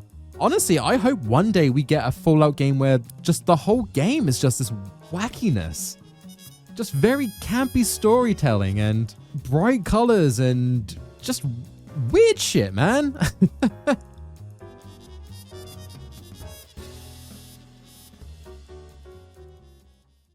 Oh man, what a game, guys. Oh my god. I really get it. I honestly do. I get why so many people say this is the better Fallout game out of these three. Granted, I still haven't touched these ones, but yeah, I understand. New Vegas is a completely different beast. Now, I might upset a few people. I still think Fallout 3 is the better game for me. And I'm gonna be completely honest, that most likely is due purely to some severe nostalgia.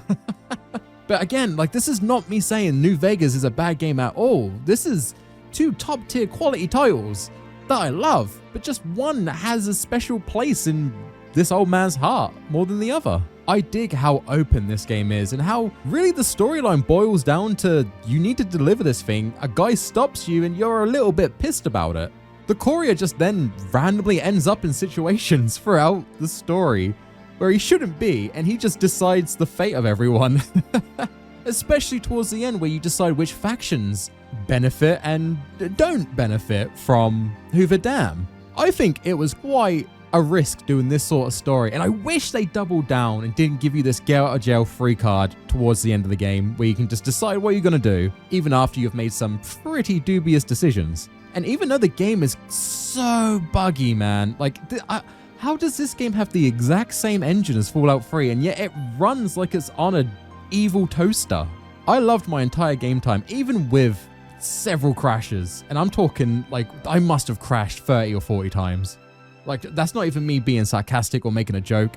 I must have crashed that much. Luckily, it's an old piece of software running on a really high-end PC, so like getting back into the game is pretty easy and auto-saving is awesome. But still, if a game released today like this, oh my god, it would not do well.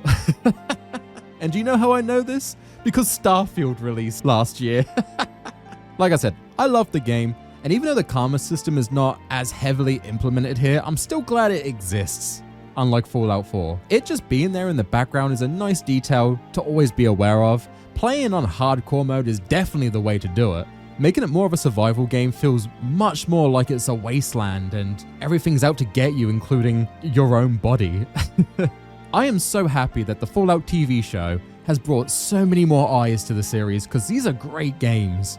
And as of today, I'm probably going to date this recording session now, but today is the 25th and the new update for Fallout 4 came out, making it kind of next-gen with a little bit of added content. So I'm looking forward to diving into that game too.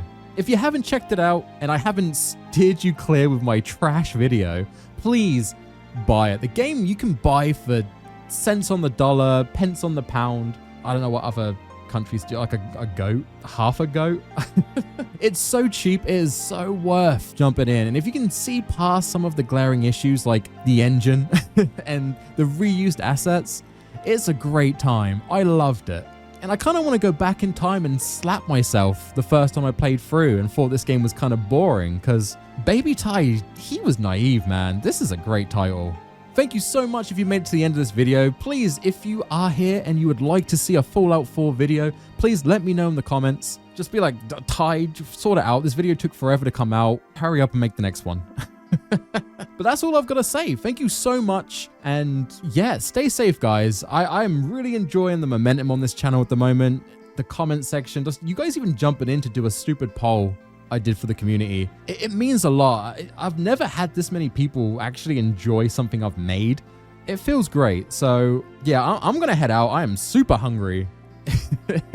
It's like 12 o'clock. I don't know if anywhere's going to be open for me to get food, but I'm going to head out. And I'll see you in the next video. Ty out, guys. Peace. Hey guys, it's me, Ty, and I have one question for you. Where the fuck is my son? Welcome to the Commonwealth, where the only thing more common than a settlement needing your help. Another settlement has sent word that they need our help. Another settlement has sent word that they need our help. Another settlement has sent is child abduction. This time around, you play as something I never heard of, a father. This Chad of a man not only lost all of his friends and family to the nukes, but he still manages to bop to Atom Bomb Baby on the radio. In this game, live the American dream by taking a nap and waking up newly single and without having to pay any child support. Explore the vast and exciting world of New England, which is only slightly better than the Old England. Also, I swear feral ghouls are the average Boston residents here, right? Join in with many of the factions dunking on the new kid on the block, or support a local group of robo-pirates on their first official voyage. There's a joke here, I'm just not saying it. In a game by the only developer that could make a next-gen patch that breaks more than the original launch. Bethesda, how do you do it, man? But don't worry, the modding community will have you covered until Todd decides to screw them again. Welcome to Fallout 4, without mods because pain is my only true companion, apparently.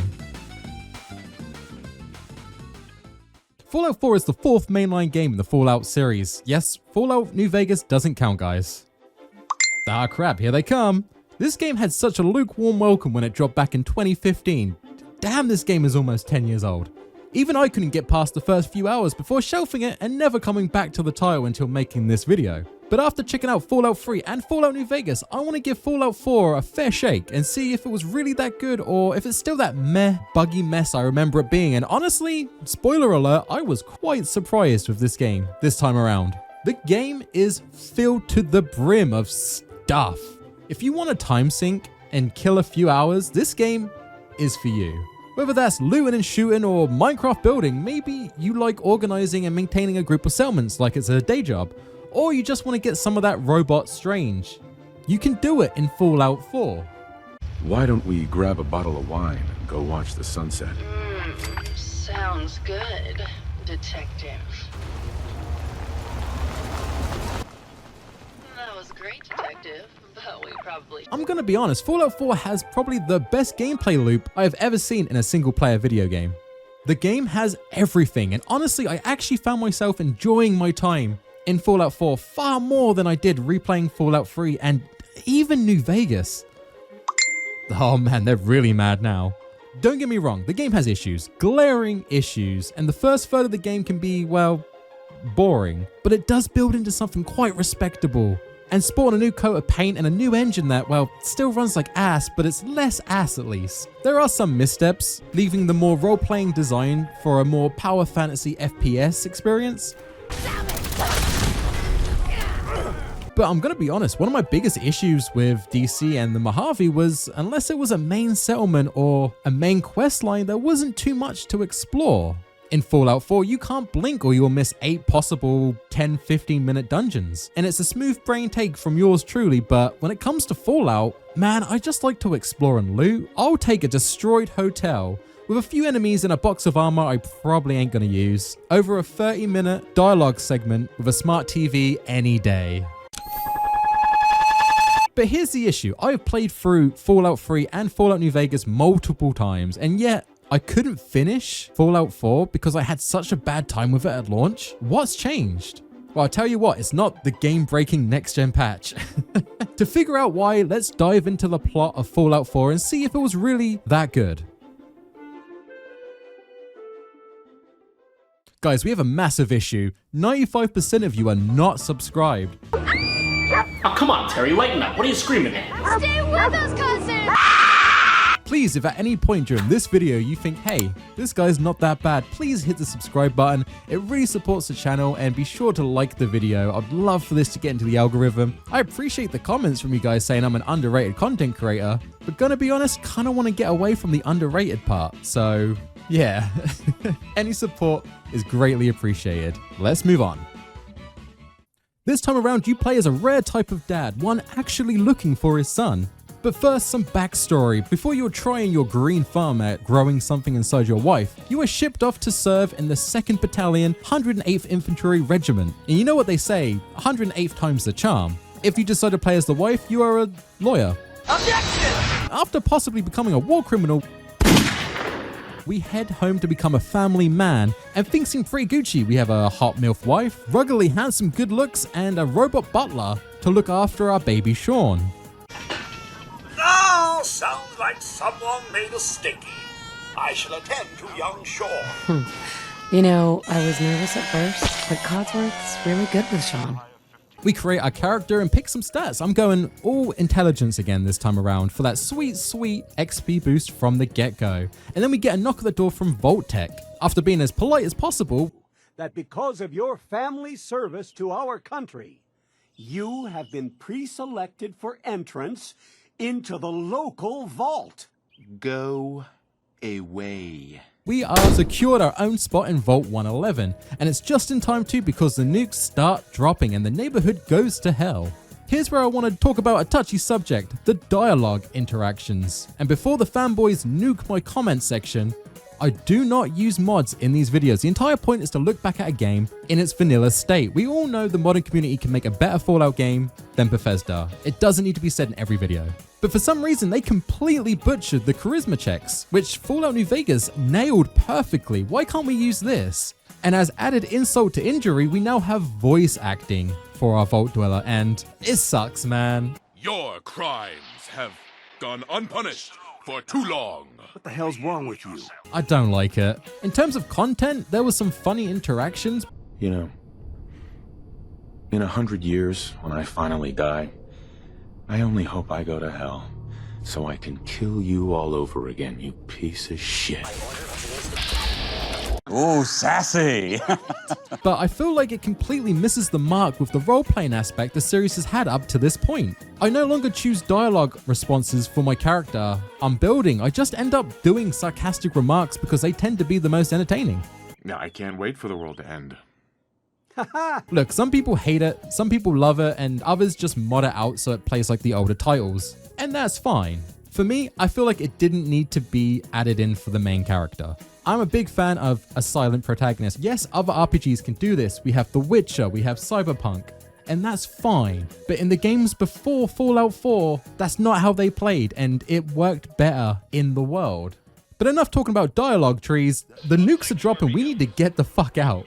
I would say we quickly rushed to the vault, but the main obstacle here is not the panicking mobs and the high stressful situation, it's the goddamn game engine. 3 crashes, guys, 3 crashes in the first 10 minutes. Todd, bro, you're making Fallout New Vegas look like it runs buttery smooth. I lowered some graphical settings on a nearly 10-year-old game running on an RTX 3080. And we narrowly avoid relating to a TV dinner and we get into the vault. Oh god, oh god!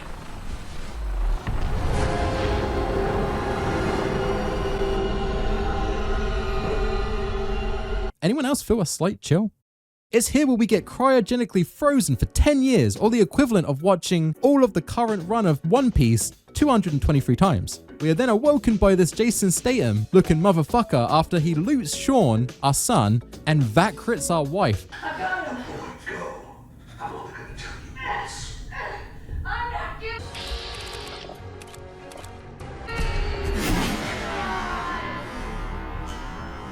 Honestly, Nora, you should have survived that shot. Skill issue. And we get sent back to sleep. We wake up again and this time actually decide to get out of bed this morning and explore the vault. And man, after playing Fallout 3 and Fallout New Vegas, this feels so much smoother. I know there's been 5 years development time since New Vegas, but it just feels so much better than the older games. I'm sorry. I love them as much as everyone else, but they're showing their age, man. But is it just me, or does everything being oversaturated in color and all the edges being oddly rounded make the game look really weird? I know a lot of people like this art style, but I'm gonna be honest, I actually preferred the more edgy and dirty look to the other games than this clean and colorful one. Don't get me wrong, this aesthetic works really well for the pre-war setting, but in the wasteland, it doesn't sit well with me. It's my opinion, don't get me wrong, I'm not saying that it's the worst thing ever, it's different, I don't like change. Father, help! We escape and get our opening vista of what the world looks like decades after the bombs fell, and thankfully we don't get an abrupt pause for the DLC, but I've been out here for 0.2 seconds and I already have 87 quests. What the fuck? We get a little homesick and head back and see Codsworth is still around and he tells us we should head out to Concord to find some people and see if we can find Sean, our son. Sean does so love that game. Is the lad with you? But not before we deal with another issue, an audio bug, where the dialogue just seems to outright cut itself off randomly. They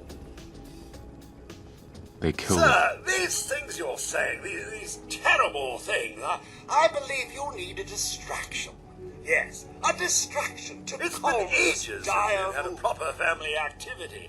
Checkers. Don't get me wrong, it's easy to fix just by capping the game's frame rate in the NVIDIA control panels or the AMD control panels, but guys, this is a AAA game, how was there not a patch for this? Even 9 years ago, I think we were running games above 60 frames per second, right? We make tracks to Concord, but stop off first at a local Red Rocket gas station for everyone's favorite good boy companion, Dogmeat. Hey boy, what are you doing out here all by yourself? Who's just chilling here. Now this is where I will give the new aesthetic a bit of a praise. Dogmeat looks so good in this game. He has so much character. But I do have an issue, because of course I do. It's Ty. I always have an issue. I love having Dogmeat as a companion as much as the next guy, and finding him here at a Red Rocket is pretty funny, because haha, dogs have penis. But this game has a habit of just handing stuff to the player right out the gate, and it comes across a bit handholdy to me.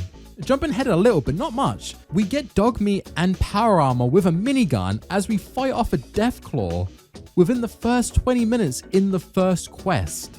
Look, I like to be rewarded for going out of my way to explore. Finding Dogmeat at the scrapyard in Fallout 3 is awesome because you could just randomly stumble upon him. There's no reason to come here unless you're just exploring. I feel rewarded. Or the power armor being something you work towards, something that you covet when you see it. It gives you a reason to explore and it makes these items feel like something I have gained, not been given. It just ruins the feel for me. Granted, it's only at the start of the game and I already have my issues with the first third, so not a big issue, but I want to talk about it. Anyway, we head to Concord and we help save a group of what seems like a group of Civil War reenactment LARPers and fight off a Deathclaw in power armor with a machine gun. The power fantasy is strong with this game. Remember when a group of raiders early game used to make your butthole tense up? We save the Minutemen and Preston Garvey thanks us and asks us to join his little group. Do you think you could go help out with the settlement? I'd be glad to help. That's fantastic. We do this and he instantly promotes us to Lieutenant. This is going to seem like a very bad idea once I get to the Nuka World DLC, Garvey. Working with the Minutemen gives you a seemingly infinite quest line that has you traveling all over Boston creating settlements for the Minutemen, which is great if you actually like doing the settlement crafting and building.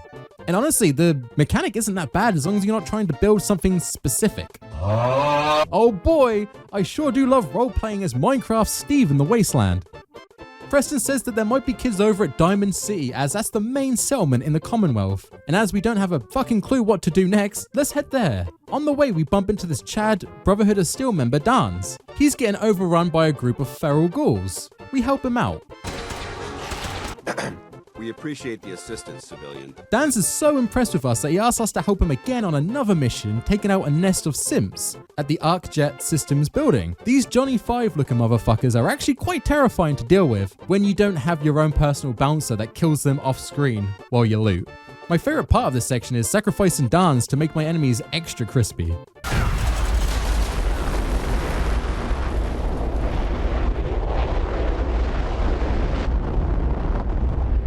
Is offline.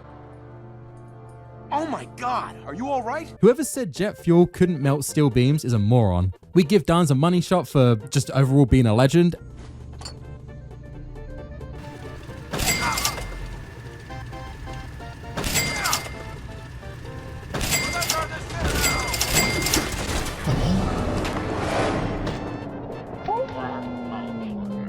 And we say our goodbyes as I have no intention of working with the Brotherhood of Steel. Aww. On the way to Diamond City, we do find ourselves outside a place called the Combat Zone, a fighting ring for raiders. Me thinking this will be like the pit and there'll be someone to talk to and maybe do a side quest. I just get dunked on. Now the great Todd Howard must have known I've been a good boy this year, as he gave me the one thing I wanted this Christmas. An Irish dummy mummy with parent issues that shit talks me at every chance she can. Yes. I'm just going to move this up here. Kate is by far my favorite companion. And before you call me a simp in the comment section, you would be wrong. The term is furry. I think maybe it's time to tell you a little bit about who you're traveling with. She is pretty easy to build a relationship with, as she will like you more anytime you do a lockpick, or just pick the most sarcastic response in a dialogue segment. Her companion quest can be a little weak. It essentially has us taking her to rehab. You see, Kate wants us to help her kick her drug addiction, and for some reason she can't just go to a local doctor like everyone else. She needs to head to Vault 95 for an experimental procedure. It's a bit of a trick, but it's worth it though if you want to get some of that Teddy Strange. Ow. I think I might have pulled a muscle or something.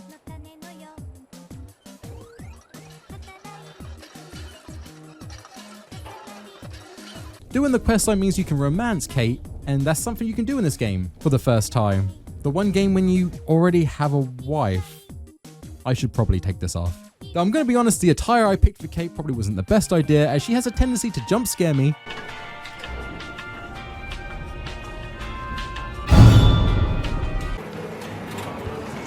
And generally just make me feel uncomfortable.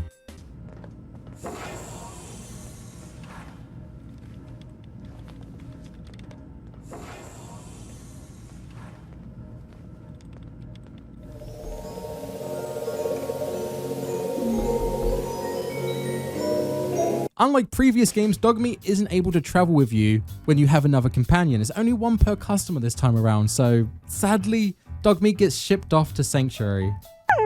We carry on exploring, and me playing on hard difficulty means I get to fight a lot more star-leveled enemies. These are legendary enemies that can drop pretty awesome loot. The items tend to be pretty random, like sometimes too random, like a synth dropping a tire iron that does poison damage. But other times it can be amazing. It gives me low-key Borderlands vibes, which is always a massive W. Pretty early on, I got this laser rifle that, no joke, just slows down time when I'm in ADS. That's pretty huge. We finally make it to Diamond City and meet a good synth called Nick Valentine, who's doing his best Castiel impression from Supernatural. He is awesome. I love the noir vibe he gives off. If I could fuck an aesthetic, it would be noir. What can I say? I'm a sucker for a tie. Nick actually gives us our first lead on Sean and Kellogg by just straight up breaking into Kellogg's house. This man gets shit done. Using the goodest boy, we were able to track down Kellogg to Fort Hagen, where we finally confront the man himself. Kellogg seemingly somewhat guilty for changing our Facebook relationship status to "is complicated" by, you know. But I'm gonna be honest, man. She was practically defrosting. You did not need to shoot her to take my infant son. It could not have been that difficult. We avenge our wife and take a piece of his brain as trophy. I'm sure this won't come into play later on. And we exit Fort Hagen and oh damn, someone's overcompensating. Do not panic. We are not racist. Some of our best friends are super mutants. Not gonna lie, I really regret helping Dan's out before. The Brotherhood of Steel decide to invade Boston, and now we have to deal with them and their terrible pilots. Honestly, who gave these guys a license?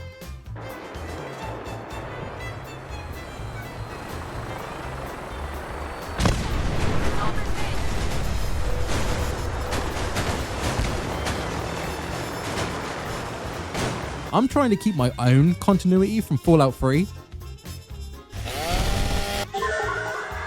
So I'm just going to ignore all of this. Alright, so we need to find out where Kellogg stashed Sean, and to do that we need to head to Good Neighbor. And no, that's not a name of a feel-good sitcom from the 80s. It's a settlement where we can sift through Kellogg's memories to find out where Sean is. Before we head over there, I encounter this trader who is selling a pretty interesting SMG.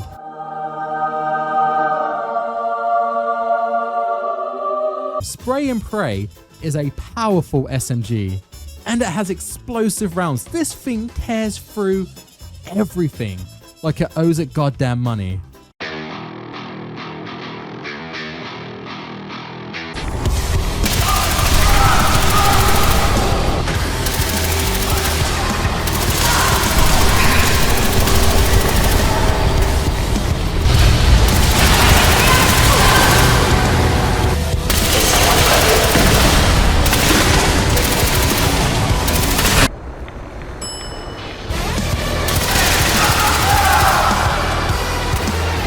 If it weren't for Kate leering behind me, I would kiss this woman. We continue exploring and stumble upon a house where I use the most powerful technique when it comes to charisma checks: repetition. I told you to go away. I'd really like to come in. No, you really don't. Now get out of here. Let me in. I'm done talking. Right. I told you to go away. I'd really like to come in. No, you really don't. I told you to go away.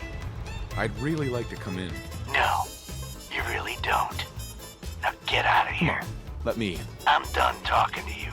Go away. I'd really like to come in.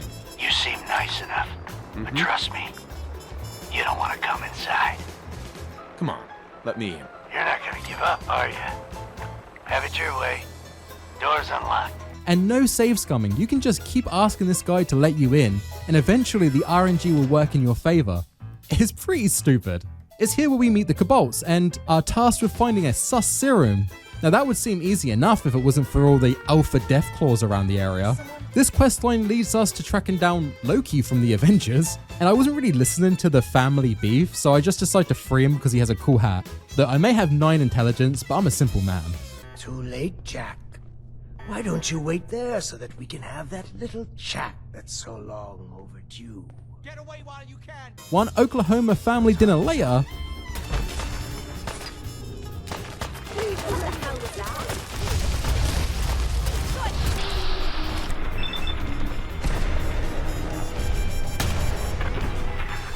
and we're back on track to head to Good Neighbor, a town where me as a British lad feels very at home.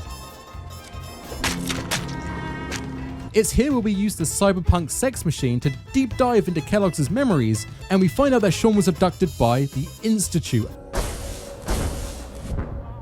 Bye. A group of simps that replaced residents in the Commonwealth with robots pretending to be them. We saw a few issues in Diamond City about this, where no one's really trusting anyone. Don't move, Sim. What have you done with the real Riley? Where's my brother? I swear I'm not a synth. Don't shoot, for God's sakes, we're family! Kyle, no! Okay, show's over. To learn how to infiltrate the Institute, we need to head to Fallout 3 and explore the glowing sea. It's here where we meet the children of Atom for the first time. They tell us that we need to speak to Virgil about these tech issues, and he's held up in a cave up the road. I accidentally misclick on a vendor and end up having to completely erase this settlement from history. All those... This is your piece of cake. Is that all you've got? We finally meet Shrek himself, and he tells us we need to go find the stuff to do the thing. This requires us to track down a synth hitman and take out his brain. I'm sensing a theme here, and why is it giving me PTSD? We do this, and the next issue is deciphering this chip. And to do that requires us to meet the Railroad, who are a super mysterious and impossible to find group as long as you don't look down. You can find their secret base by following this red line through the streets of the Commonwealth. We find the Railroad and we hear that they are a group helping runaway simps who escape the Institute and just want to start new lives in the wasteland. And honestly, it's a decent cause, but there's far bigger problems in the wasteland, with, the zombies, the rads, me. But I do decide to help them out because Deacon made me laugh, and also I think he has the hots for me. We join the Railroad and we get them to help us decipher the chip, allowing us to teleport to the Institute, but not before helping them out with their own quest line. It's here where we meet Glory, another good guy synth packing a massive machine gun. I like her. Hopefully nothing bad happens to her.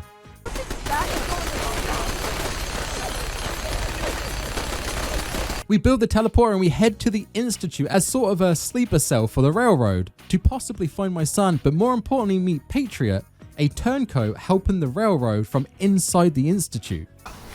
We got Find a way to save us. Once inside the Apple Store, we finally find Sean. Time. It's me. I am Sean. I am your son. No. Wait. Son, it's me, your dad. I found you. Hi, Dad. I'm your son. Call me father. What? Turns out it'd been 60 years since Sean was kidnapped and we were put back to sleep. Man, I wish I checked the calendar at some point. He talks about his goals and why he's justified in killing and replacing citizens of the Commonwealth. I wasn't really listening until he says that our wife dying was collateral damage. Your mother. She never got to see you grow up? Yes. What happened to her was... I've gone over the records of the incident, of course. It seems her death was an unfortunate bit of collateral damage. Sensor anomaly detected. So of course, being the father that I am, we punish Sean for being a little shit, but do decide to help him with a few errands around the Institute, while on the sly working with the turncoat simps to construct their coup d'etat.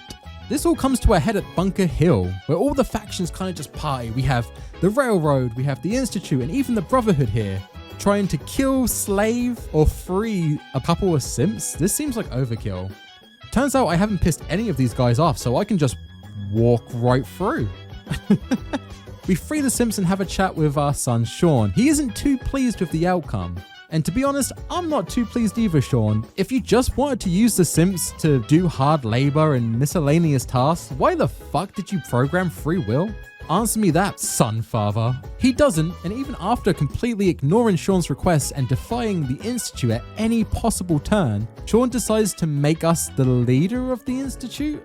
I am naming my father as my successor. Oh, boy. You can't be serious. Really? I agree with this guy. I should not be here. Well, as the leader of the Institute, my first action on the agenda today is mass genocide. But before we do that, I need to do something else. Mass genocide. It turns out the Brotherhood of Steel are planning an assault on the Railroad, and I was lukewarm at best on this faction beef, but once they took out Glory, I was locked in.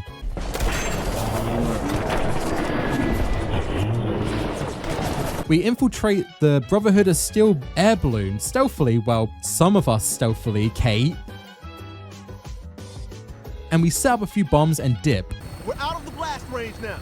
Here goes nothing. Shit! Whoa. Now that's a hell of a thing. Rest easy, boy. I need a drink. Hopefully a TV show in a few years doesn't retcon this ending. You know what would wash away this taste of killing an entire group of people? A second helping. With the railroad on a win streak, we infiltrate the Institute and start a revolution, killing any human, synth, or gorilla, cause I don't really care about race as much as my gun does.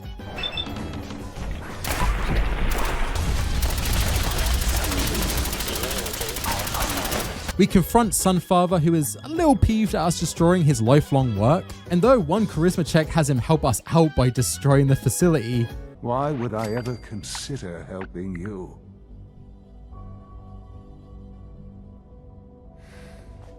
Help me. Very well. The terminal behind me.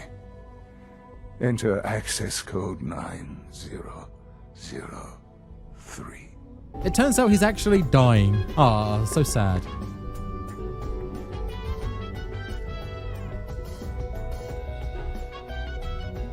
But he is still my son, so I get the mysterious stranger to fix his back problem or whatever was killing him.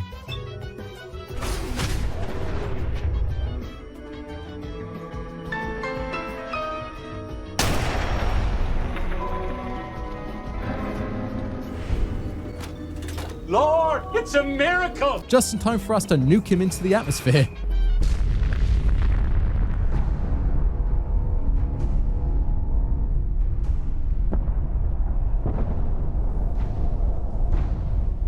Now, doing this, you would expect to go into a final act, for there to be some, dare I say it, fallout from this decision. But this is the end of the game. We get our cutscene, war never changes, and that's the end of the journey. We had the pure goal of finding our son, and it ended with us blowing his ass out. Wait, blowing his ass up. But don't worry, there will be repercussions for us for this ending, as we now have to play Nuka World. My favorite thing with Bethesda is taking an awesome premise with almost limitless possibilities and making the most boring questline in history. Like, they are so good at dropping the ball. They might as well go pro. In this DLC, we head to Nuka World because, I don't know, this guy tells us to. It's here where our sonless father runs through a Gmod death run and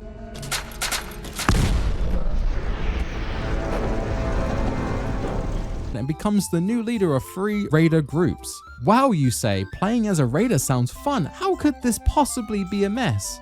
We'll get to that. The group consists of the operators, a bunch of cool and collective fucks who just want to make a bit of cash. The pack, a group of animal lovers and questionable fashion choices. And the disciples, who all look like they work for Sauron and most likely eat people, but I have no proof on the last part. I'm not sure what's worse, wearing a tie or wearing a teddy bear.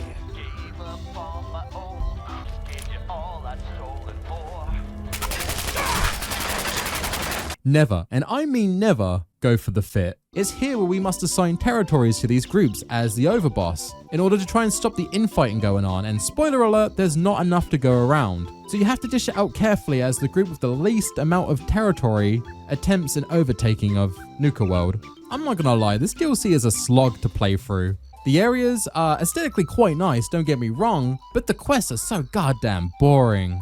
You either have 2 things you do. You either have to kill all the enemies or find a bunch of stuff.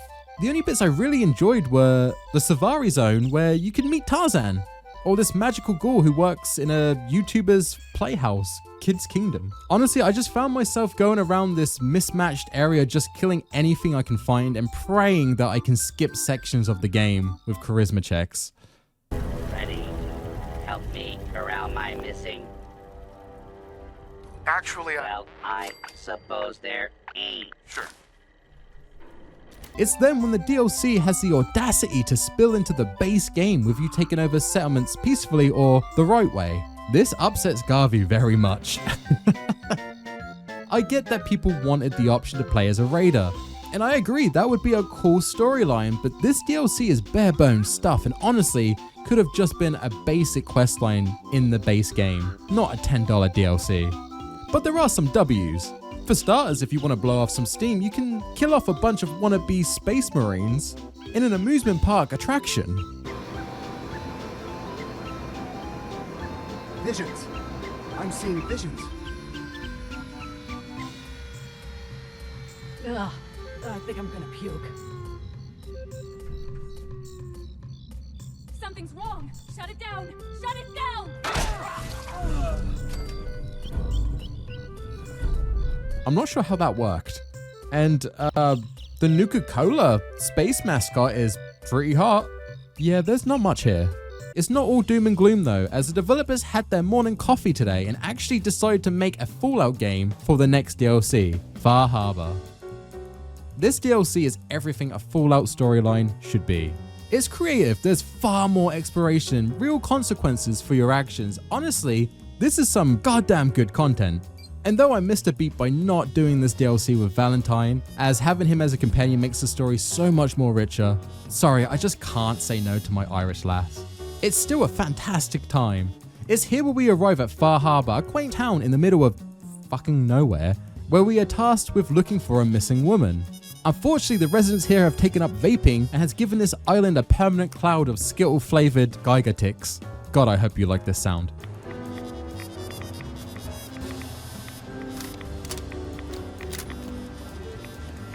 There are three factions on the cusp of annihilating each other.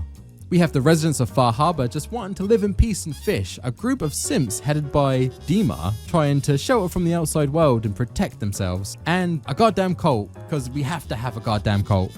The Children of Atom, who apparently live in what I assume is Boogie's household. As usual, the wandering lad just stumbles into this very delicate relationship and is tasked with just sorting it out completely.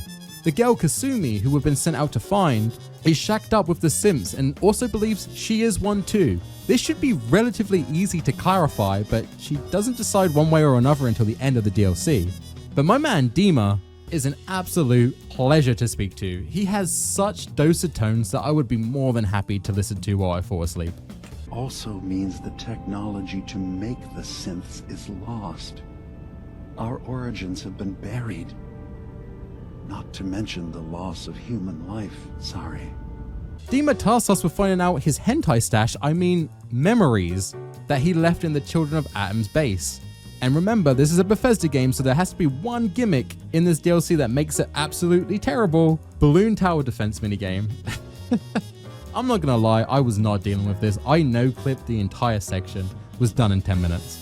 Listening to Dima's memories, you find out there's some locations that we could possibly explore to, pad out the adventure. We don't have to do this. And me already being 100+ hours in and 8 hard drives filled with recording says, why not? What's another SSD purchase? It's here where I get the peak Fallout experience. While exploring this area, I find a random hotel, no reason to come here, which I thought was just a ghoul-infested dungeon. And spending 10-15 minutes exploring this hotel, it randomly becomes a vault with a classic whodunit game of Clue with a bunch of robots. This is so random, out of nowhere, and just stumbled upon. This is perfect. Good job, Bethesda. Uncle Ty is impressed. In this questline, we figure out who the killer is, and we bang a robot because what happens in Far Harbor stays in Far Harbor. And we continue piecing together Dima's memories. Turns out he killed the leader of Far Harbor and replaced her with a simp. Ah, that's very my son of you. When we diverge this information to Dima, he is very depressed. He could not believe he would do such a heinous act. Not only killing a human, but wiping away the identity of a simp. It's terrible. You killed Captain Avery and replaced her with a synth, so you could control Far Harbor. What? I did it. I killed a woman from Far Harbor and replaced her.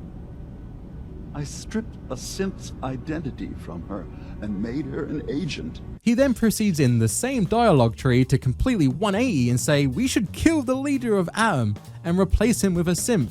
If Far Harbor could be made more tranquil by our intervention, then perhaps the same trick will work twice on the Children of Atom. What the fuck, Dima? I think you're taking the term war never changes a little bit too literally. Honestly, after hearing this, I just kind of got annoyed and decided to cleanse the island of simps. Well, I would if Bethesda weren't pussies. Seriously, I can't kill no one in this building. So instead, I do what I do best in these games and I just nuke the Children of Atom.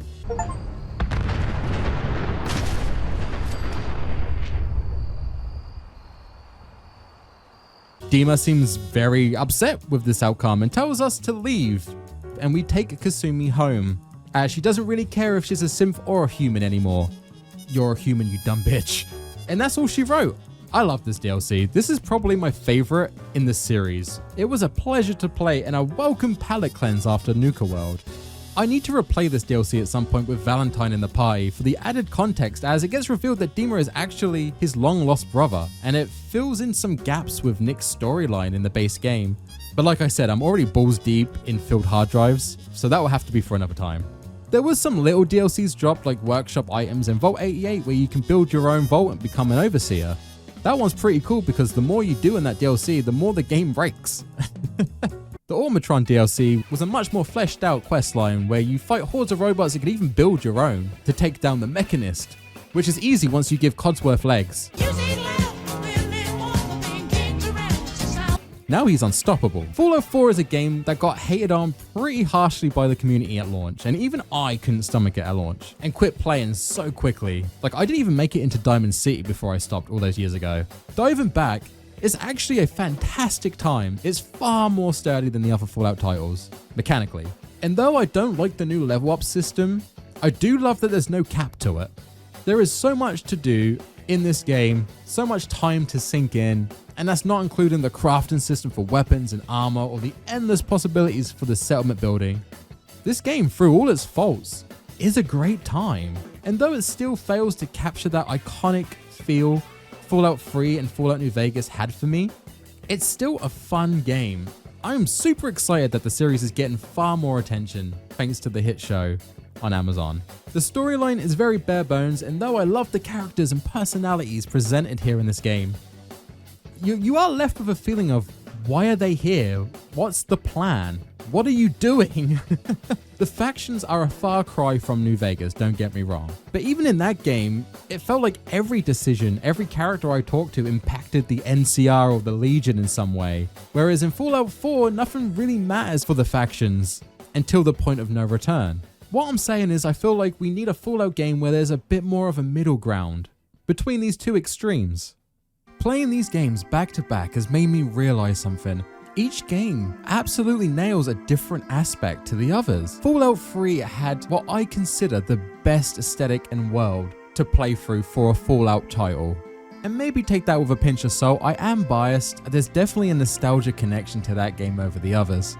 Fallout New Vegas, though I found the world a little bit more lackluster than DC, the writing in that game is absolutely beautiful, and is definitely a step up from Fallout 3.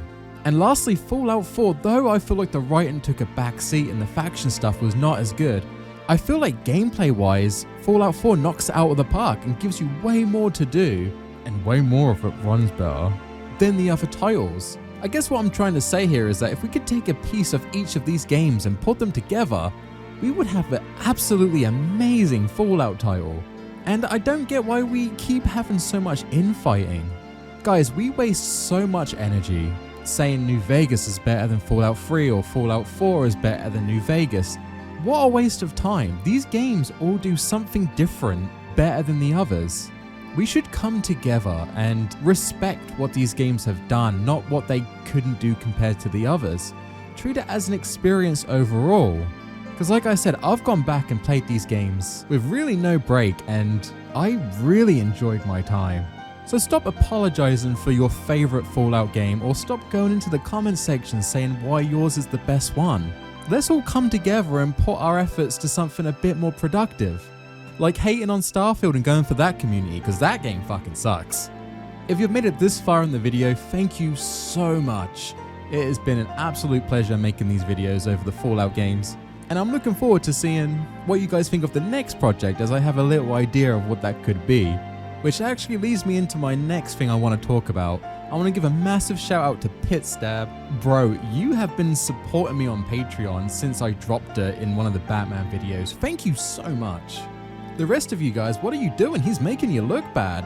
Not to sully the gesture, but it would be really cool if I could shout out some other people at the end of these videos. So if you want to check out the Patreon, I do post hints and exclusive content on there occasionally.